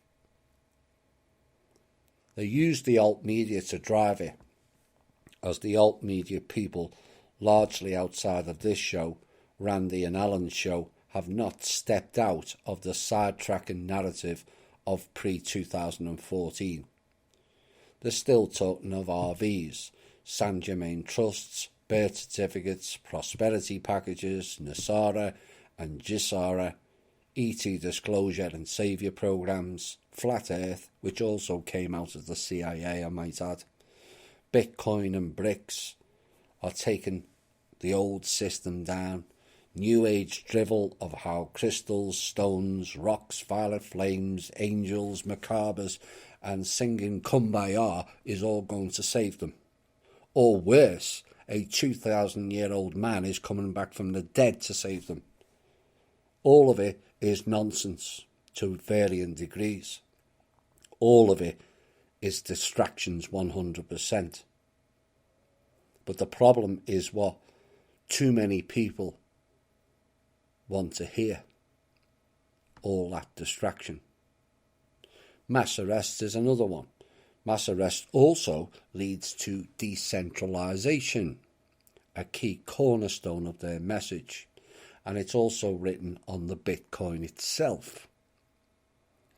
Is them, not us, slashing big government, agencies, military, social programs, banks, mercenary groups and other private contractors and NGOs with this system. With this system, they won't need any of them. It's them trimming their fat, and it's up to us to add to it. Imagine for a second they do trim all them industries. Well, that's a good thing, many will say. But what about all the job losses? Where will all those people work to earn enough to put food on the table, never mind housing? Where is the new development in jobs going to come from to cover those losses? They haven't got any assets to support infrastructure, humanitarian projects, etc. They told you, we have to give them money. Decentralising does not mean repurposing. It means cutting everything into a smaller pot that they control. So here is the positive part and some intel on this. And the intel is this. Some of it was mentioned on Thursday. There is extra bits. IBM is attempting to recreate the birth certificate mortgage program, and this is their latest version of Hercules and Babylon systems, all of which failed. It will not work, the same as the repeated attempts to leverage in-ground assets of the world over to the Shanghai Exchange. All of them failed also. Since we being the Manor World Holding Trust, changed the coding language, they are trying to create a new financial system using the same enslavement birth certificate systems. And guess what currency they will use? The Facebook Libra. The plan is to build them both and link the two to make the leverage against the birth certificates global. That is the securities behind the Libra they are discussing. It's not speculation. it's fact. The RV failed again on Tuesday and also failed again on Friday. Tuesday was another deadline day to take Kim out. Both failed, and so they launched on the very same day, and no, it's not a coincidence, their new program, Libra. IBM are using technology called Watson, which is the reverse engineering of tech provided to them by the others back in 1950. For those new to our show, the others are non-human. Don't like that term, get over it. The SSP provided that system to IBM. And to all of those people who still follow those pair of sellout clowns called David Wilcock and Corey Goode, not to mention Jordan Sather, who is not only working with them to dupe the public, he is the puppet boy of the guy in part behind all of this, Robert David Steele. Those of you who are supporting the SSP, known as the Secret Space Program, as some kind of saviours for humanity, are badly mistaken. Real badly mistaken. Again, for those new to our show, it was the SSP who fired the missile at Air Force One last year to take out President Trump. It was the same SSP that started the California fires and the large earthquakes at the same time in Alaska. It is them that have the direct energy weapons and them that has the capability of messing with our weather. This is not about our show is better than their show. I'm asking you all to listen to the facts here and make a better decision. Jump out of the pre-2014 narrative these people promote and get into the now and some reality. Next part is what, who, when and why. So why are they doing this? Well, for many years there's been a trust that was for the benefit of humanity, supposedly, but was ran by ruling elites and off-world entities, all of which you can find out more details in my must listen to section on our website, thinkdifferent.thepeoplesclub.org. The leader of the trust, who was also the king of this planet, ran the whole show. His name was Marduk. His object was to collect all of the world's resources. Humans were classed as resources, and in exchange to these globalist elites, he gave them pieces of paper with numbers on, which have no value. He knew that, but the elite bloodline families didn't notice, or are too stupid and drunk on excesses of life via materialistic expenditures to notice it.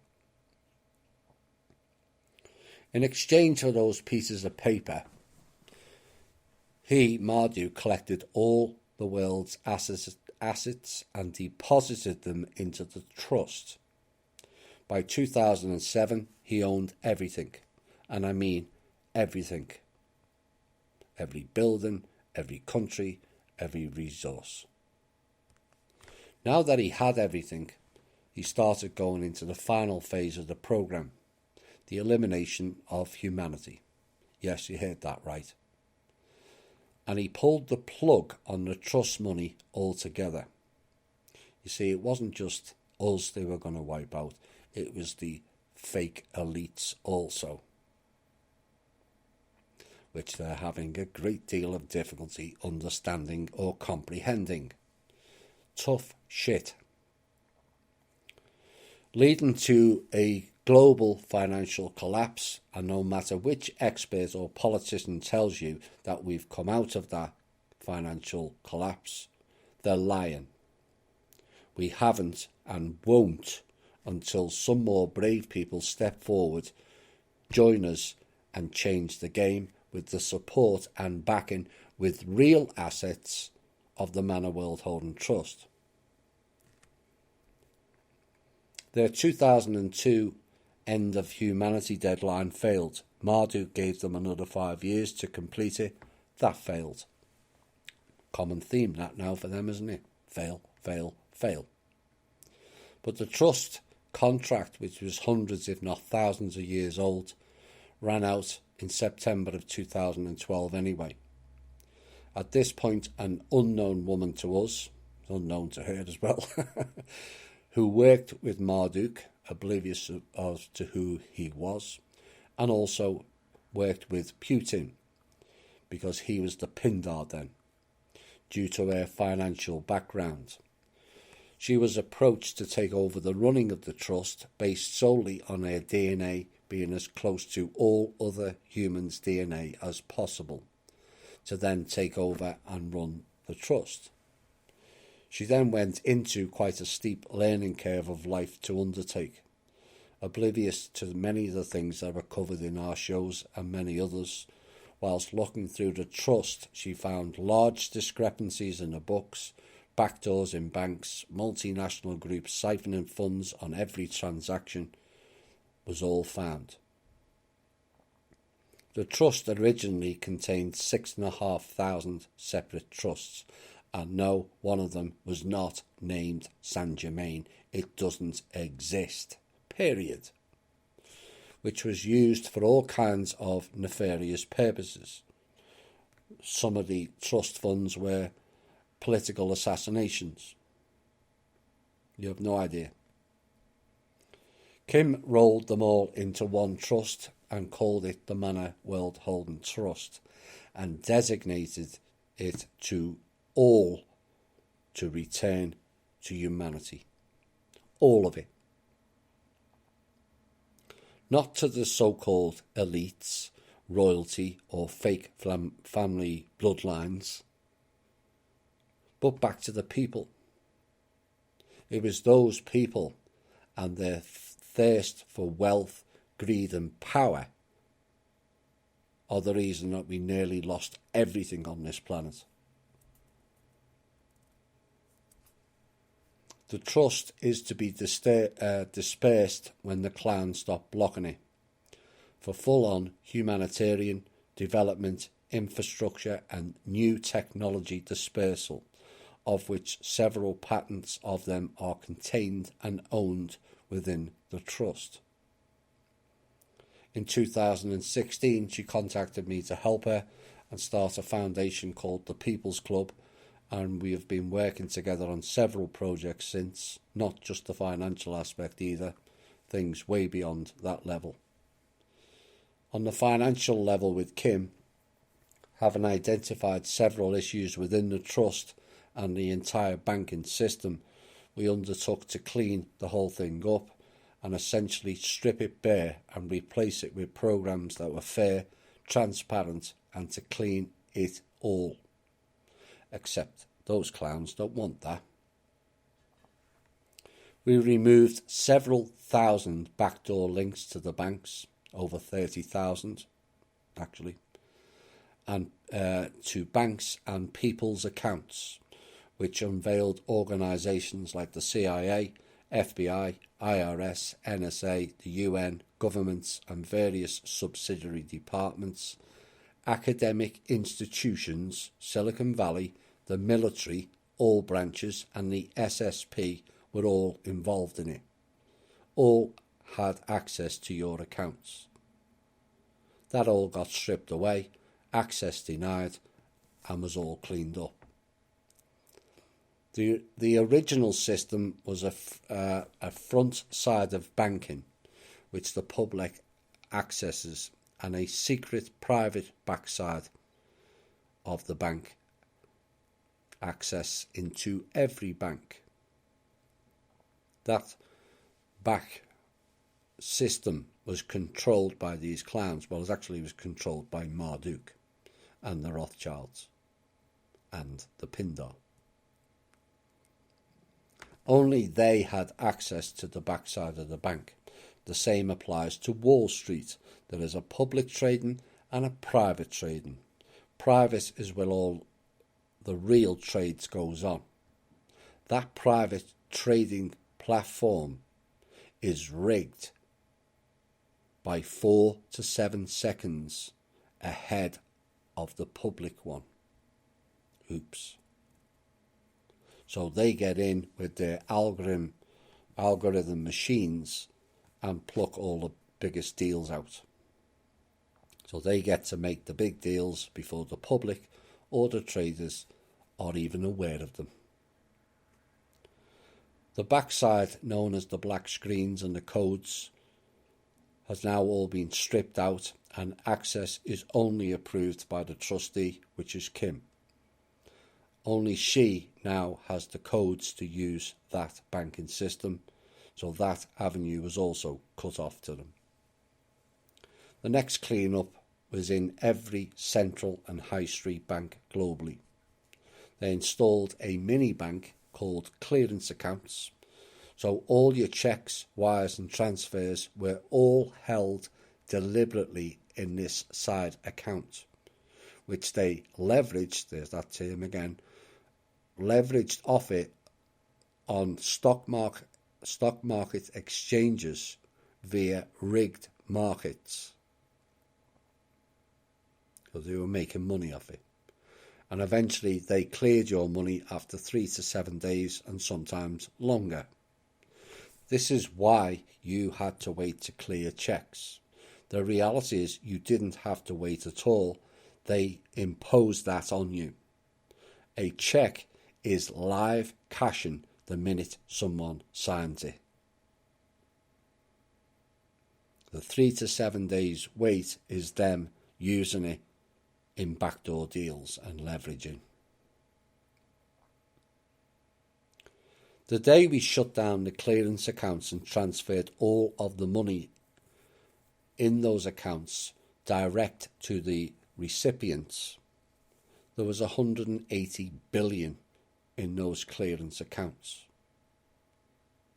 That appears to be their holding figure, 180 billion of people's money held back per day. So these greed merchants could siphon off it. So now, like the back doors into the banks and accounts, the clearance accounts was cleaned up and closed down. Then we dealt with the credit card issue. Want to know why credit card charges are so high for the holder and the shop owners? Because the Federal Reserve and the Pentagon and others were taking around 0.5% off every single credit card transaction. Again, that got cleared up, and again, that has been closed down. Then we had a new game to deal with, as several banking establishments tried to hack into the trust and steal it. This ended up with us taking the measure to fry their servers, those attempting that. That included a whole warship decked out with servers in the bay at Norfolk, Virginia, which is owned by the SSP. The whole thing got fried. Further attempts were done by servers from NORAD, SSP servers out of Wright-Patterson, a new quantum system, they said. It wasn't. Also out of Wright-Patterson tried to hack into the quantum system that houses the trust. That system lasted 12 seconds before that was rendered useless also. Then we had a software problem in the banks and also the US Treasury Department, as Mr. Mnuchin is working for the global elites. Trump has fired him twice. Mnuchin refuses to go, stating he works for the Rothschilds, not Trump. And as Rothschild appointed him, only they can fire him. This is how your government works, folks. Your president being told to shut up and go away. The software kept denying any transfers from the Money World Holding Trust, except if they went to governments, which they then stole out the back door. That was blocked also. Half of all Pentagon military budgets was stolen, and they've been doing that for years, decades to be precise. Under the new banking system, you can trace every single transaction, so we can see where the funds went into another account. And Kim is now the head of every bank and its override controller. She takes the misplaced funds and puts them back into the trust. This is what happened with the IRS, who sent near 800 billion to a Rothschild's bank in Switzerland. All your income tax money. So we changed the language code of the whole banking system into a language they will not understand or hack. Binary coding became trinary in essence, and suddenly the banks, military, agencies and what is known as Five Eyes all went blind. Oops. They could no longer access the platforms or see them anymore. We have done certain other things that will not be revealed as yet, as it's operational currently. But as you can see, we have literally stripped away their control of finances and banking, denied them access to accounts, took back several offshore accounts that belong to the trust, stopped them stealing or leveraging in-ground resources, and rendered them all inaccessible unless by approval from Kim, which you will not be given out to clown or rogue organisations who are hell-bent on giving us nothing. Essentially now these people have nothing, only the illusion of control, threats and intimidation. They can't and never were going to release an RV, currency revaluation. It's all bogus. They don't have control of banks, gold or any other minerals, as all of them belong to the trust, which they gave away. This then stops them from getting a resource and leveraging it 50 to 100 times via the Shanghai Exchange, which they've been doing for years. As I said previously, in the middle of all that, the IRS was stopped from sending all American income tax money to the Rothschild's bank in Switzerland, home of the Libra. The Manor World Holding Trust also cancelled the Federal Reserve licence, denied them access to print more money, blocking them from using or trading US dollars within America, and several other measures, all of which has been relayed directly to Mr. Trump. The trust is the highest sovereign entity on the planet and also the highest security clearance. Kim is 41 security levels above Mr. Trump, and on January 27th, 2018, Kim, as the main sovereign on the planet, declared America, not the United States. The United States has nothing to do with America, never has, and declared it sovereign. This essentially declaring its sovereignty, when it's fully implemented, will end the Crown's control over America. It deletes the Federal Reserve and the IRS, neither of which are American companies, restores the real Constitution, and ends bar lawyering. So people will ask, why can't the trust get the funds out to the project people? Because we are down to human level issues only now, whereas before it was technical and software. Essentially the funds go into the Treasury and Mnuchin denies it, or it goes to a bank and Mnuchin or the Rothschilds group calls the bank and tells them not to pay out. or deny the account exists, except the trust can see every account that exists and can see it in that bank. Citibank was the latest, as funds were placed there and they denied us access to it.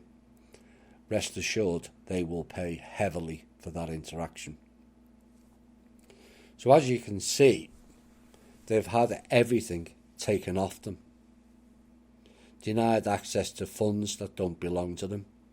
Had their siphoning and leveraging of funds or resources, which again doesn't belong to them, removed.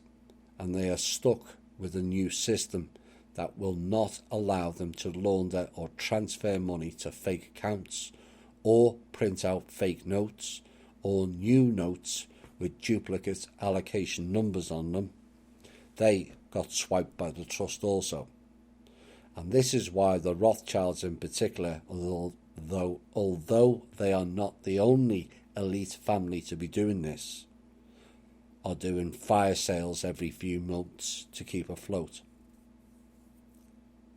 To put it bluntly, they are effed. And to use a quote that came from a top official of the Federal Reserve person in a meeting with the Treasury back in February, quote, "You do realise we are fucked, don't you?"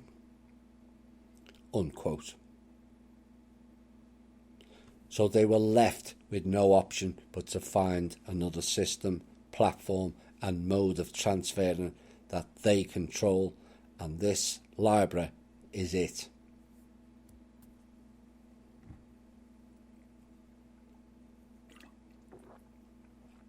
Let's look at the what's on the Bitcoin closely, shall we?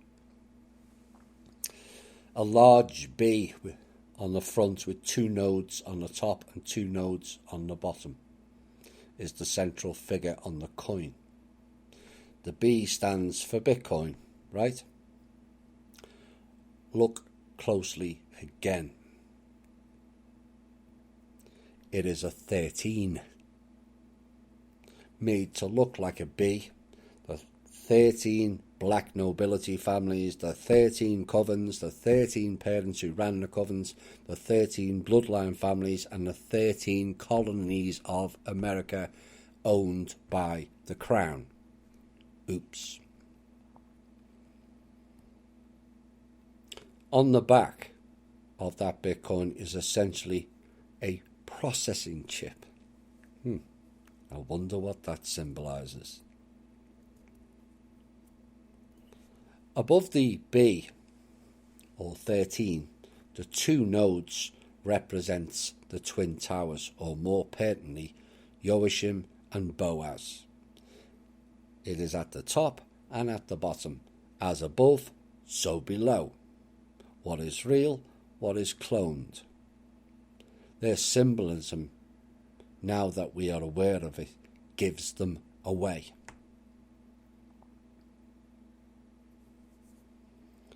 The Libra, in short, is LB. Keep that in mind. The British monetary pound sign, hashtag, euro and the dollar signs are all very similar. So what is it symbolising? Well, during the 1800s and early 1900s, a British typewriter, before computers, had the pound sign on it, the British pound sign. But an American typewriter did not have a dollar sign on their typewriter. So they used the hashtag sign to symbolise American money. That's where it comes from. But in Britain, we have 2 descriptions for the word pound. One is monetary, the second is weight or mass. Today it's just called LB. In the past, it was LB with a line across the top of both letters near the top, going left to right, almost making the L, which is in lowercase, look like a T. The word pound derives from, you may be surprised to know, a Roman word called libra.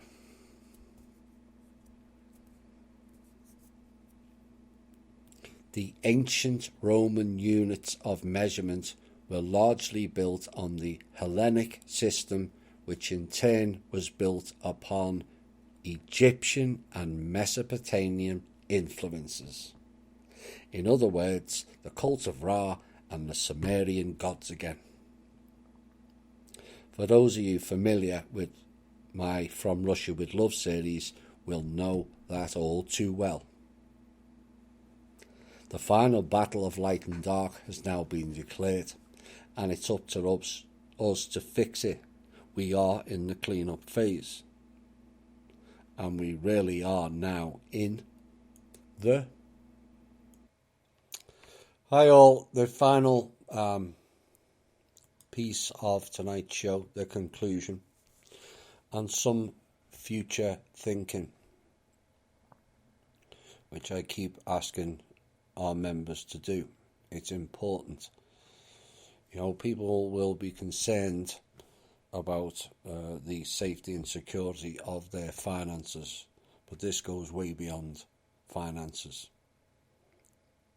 This is what we've been telling you. Kim and I don't just work on finances. It is the lower end. So, is this all about? Well, clearly, as stated in the last piece, and even in their own manifesto, they have lost control of everything financial. And as this show has said all along, they never do things just for one reason or purpose. With the quantum system, they are backed into a corner, and now they are seeking a desperate countermeasure to stay in control. But as I've said, this is no ordinary control. This is Orwell-style control on steroids. All cryptocurrencies were created by the CIA, NSA, which is GCHQ, and IBM. It has tracking and data mining qualities as laid out earlier. Look at the word. They called it crypto. Crypt, meaning dead currency.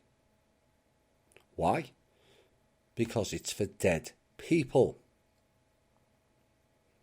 Block or all capital letters means you are dead, like all names on a graveyard headstone. Because they declare you dead, they gave themselves the right to control your estate, of which everyone has millions in it, and to keep it to themselves.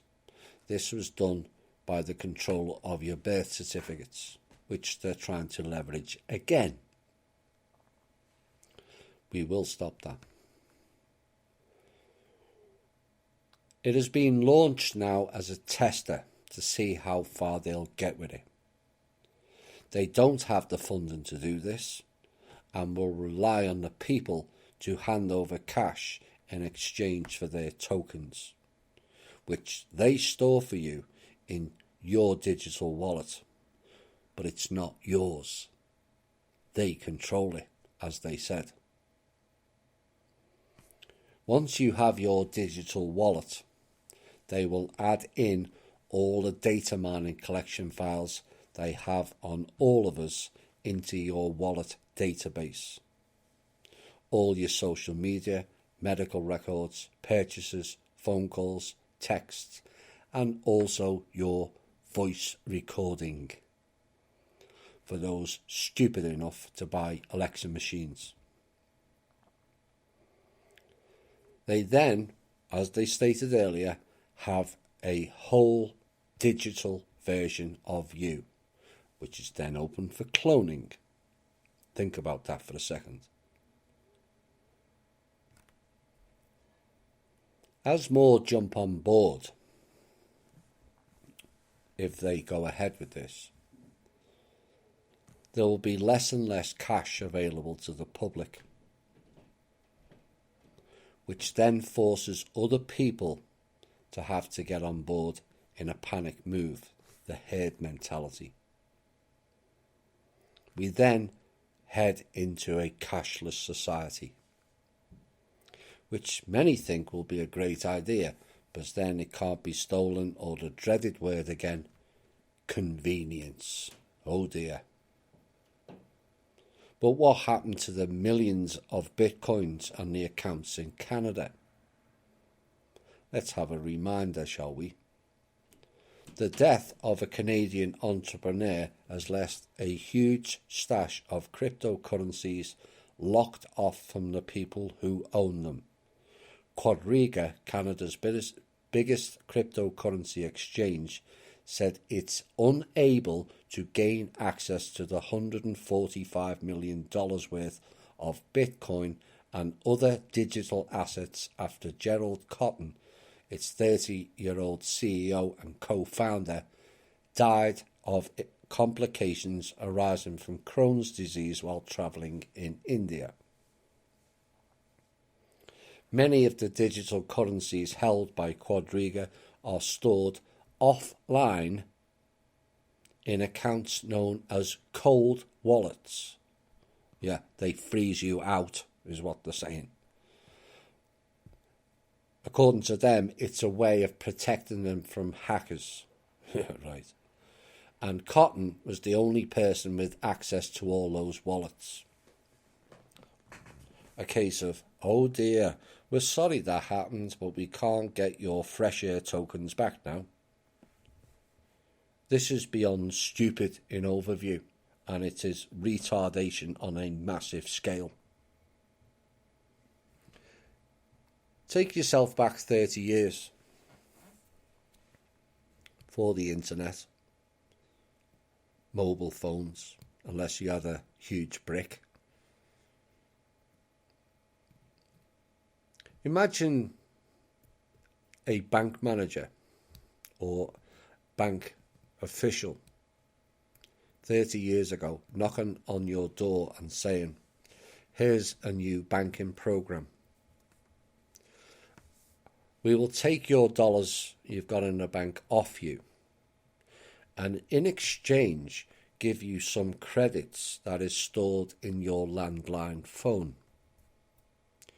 You can use them, but you can't access them because they are inside your landline phone. It was a stupid idea then, and it's more stupid now. That's essentially what this program is telling you. Imagine you having a real currency and the government came along and said, we're going to replace it with fake notes. Some would say they wouldn't do that. The answer is they already did back in 1933 when they took all the gold and silver off the American people and gave them fake pieces of paper. So there is precedent. This all goes back to the cult of Ra, Israelites, Templar group, who took sackfuls of gold off people and gave them what? Pieces of paper. They then arranged wars called crusades, killed loads of people, and when the people never returned for their gold because they were dead, they kept it. This started usury banking in the modern era. They got away with it because the people complied with it on both occasions.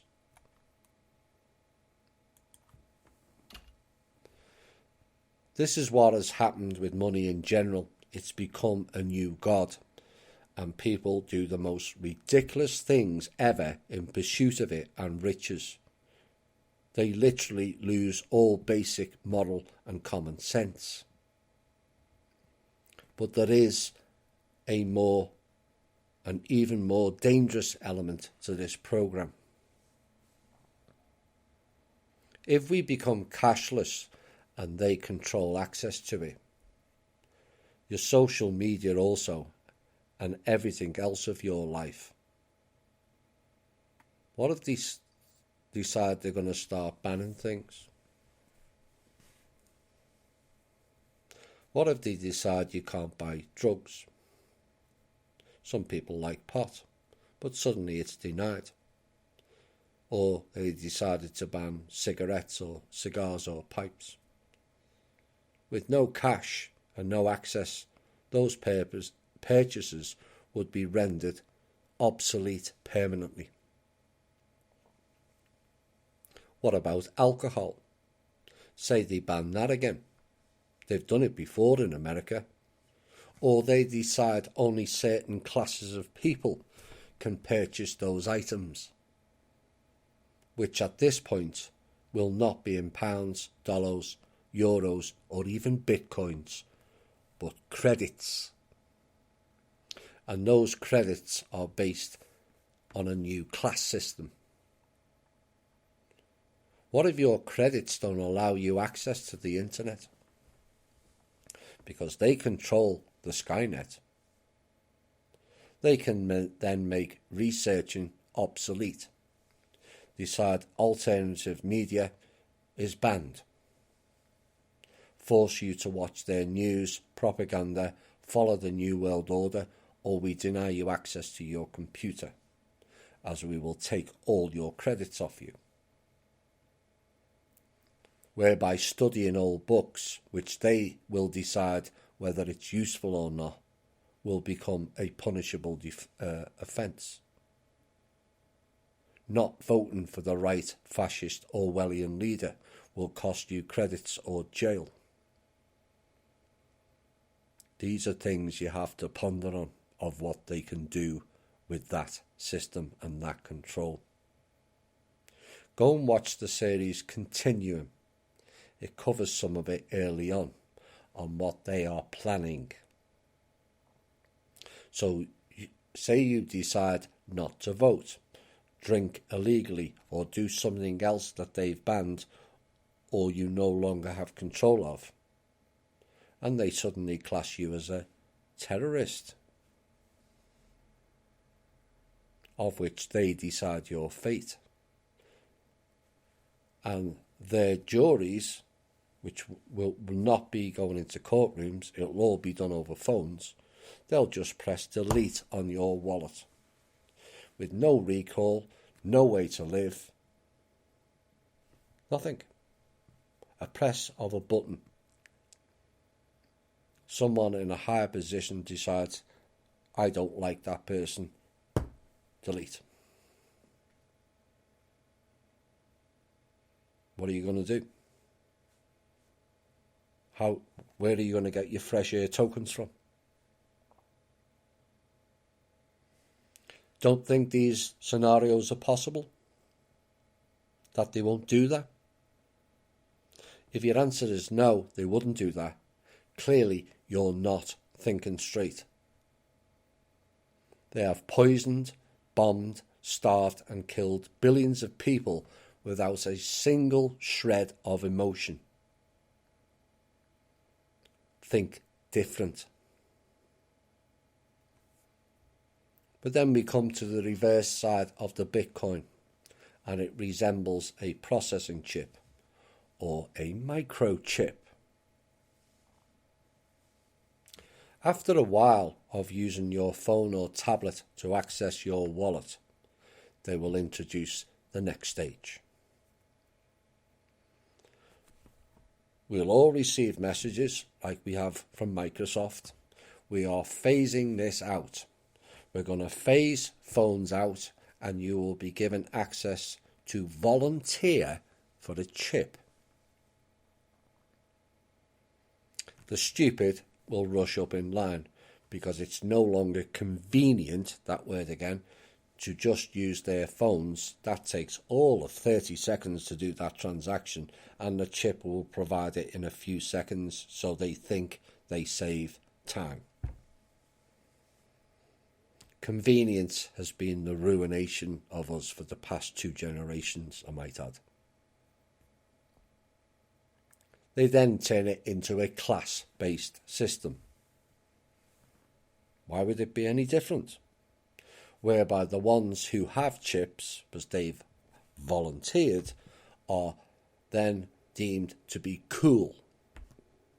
And the ones with phones are not. Just like now, you are 80% more likely to get a date if you have a certain type of phone.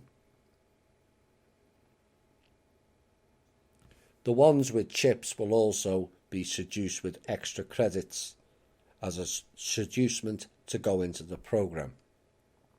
Then, like Microsoft and other computer-based programmers decide, we are phasing out this old product, and to access the new one, you will have to get the chip inserted, or you will no longer have access to the internet or your wallet. See how it works? Your barcode slavery system just became a digital slavery system. But with the barcode, you had an out card. It was called cash. With crypto and digital, you have nothing.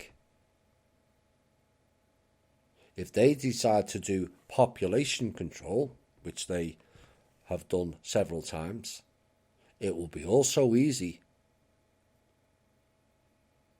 with them controlling your wallet.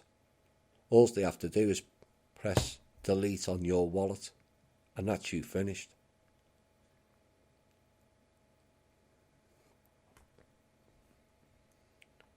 They will have all kinds of holographic gadgets where everyone can see how many credits you have and how you are complying with the Orwellian system, which will be steered into a credit class system that's even worse than now. Those hooked in with the chips will have thoughts downloaded into them. Yes, you heard that right. So they not only control your wallet, they control your mind and your health as well.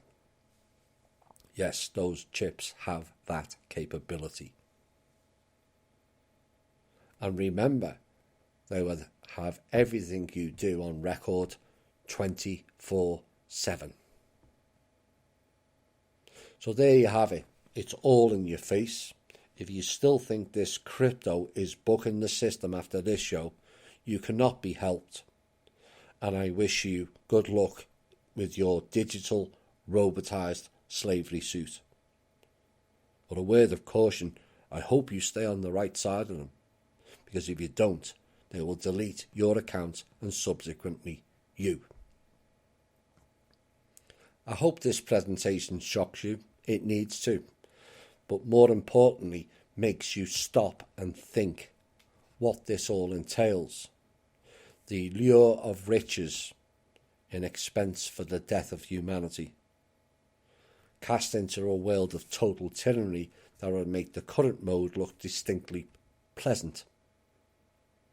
This is a total control and full-on enslavement of humanity. The Orwellian world, replete with the new AI and the introduction of their robotization of humanity with the end goal of transhumanism. This cannot be left to wait, like we have done as humans so many times. Oh, it will fix itself, or somebody else will do it. No, this has to be stopped here and now. This has to be the main focus of all alt media, not sitting there waiting for Q or Trump to do something, or ET saviour programmes, or financial bogus RVs. This has to be highlighted everywhere. We have an alternative. That will take much work in transitioning, but it will be paid work for all who can or want to work towards a brighter future. That alternative is Kim and the Man of World Holding Trust. Trump knows who we are and is trying to assist us as best he can, as I understand it. But we also need to assist ourselves by getting out this broadcast for many to hear and end this nightmare programme before it takes hold. Some aspects of tonight's show can be seen as disturbing, I agree. But we have forced their hand, and it shows how far we have come in bringing down their old system. These clowns are that desperate and in panic. They've now been forced to show their hands now. And that is a credit to us for forcing their once very hidden hand. Now they have no option but to play the death or joker card for all to see. Remember, the joker card is not in the pack. The jacks, the kings and the queens rendered useless also. We the people are the rest of the pack. Only we can put them back in the game. It's up to us all now to expose these clowns and eliminate this programme once and for all. And remember, in the deck of cards, it is we who hold all the aces. Time to use them.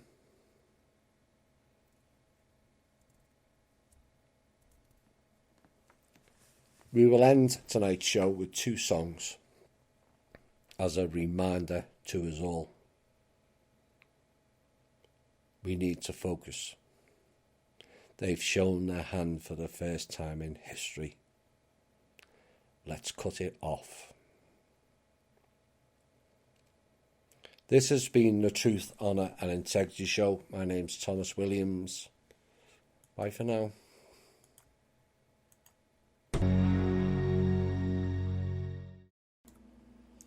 Final reminder, no fear. We have got this. We are in clean-up phase and we will fix it with the support of everyone. Thank you and good night.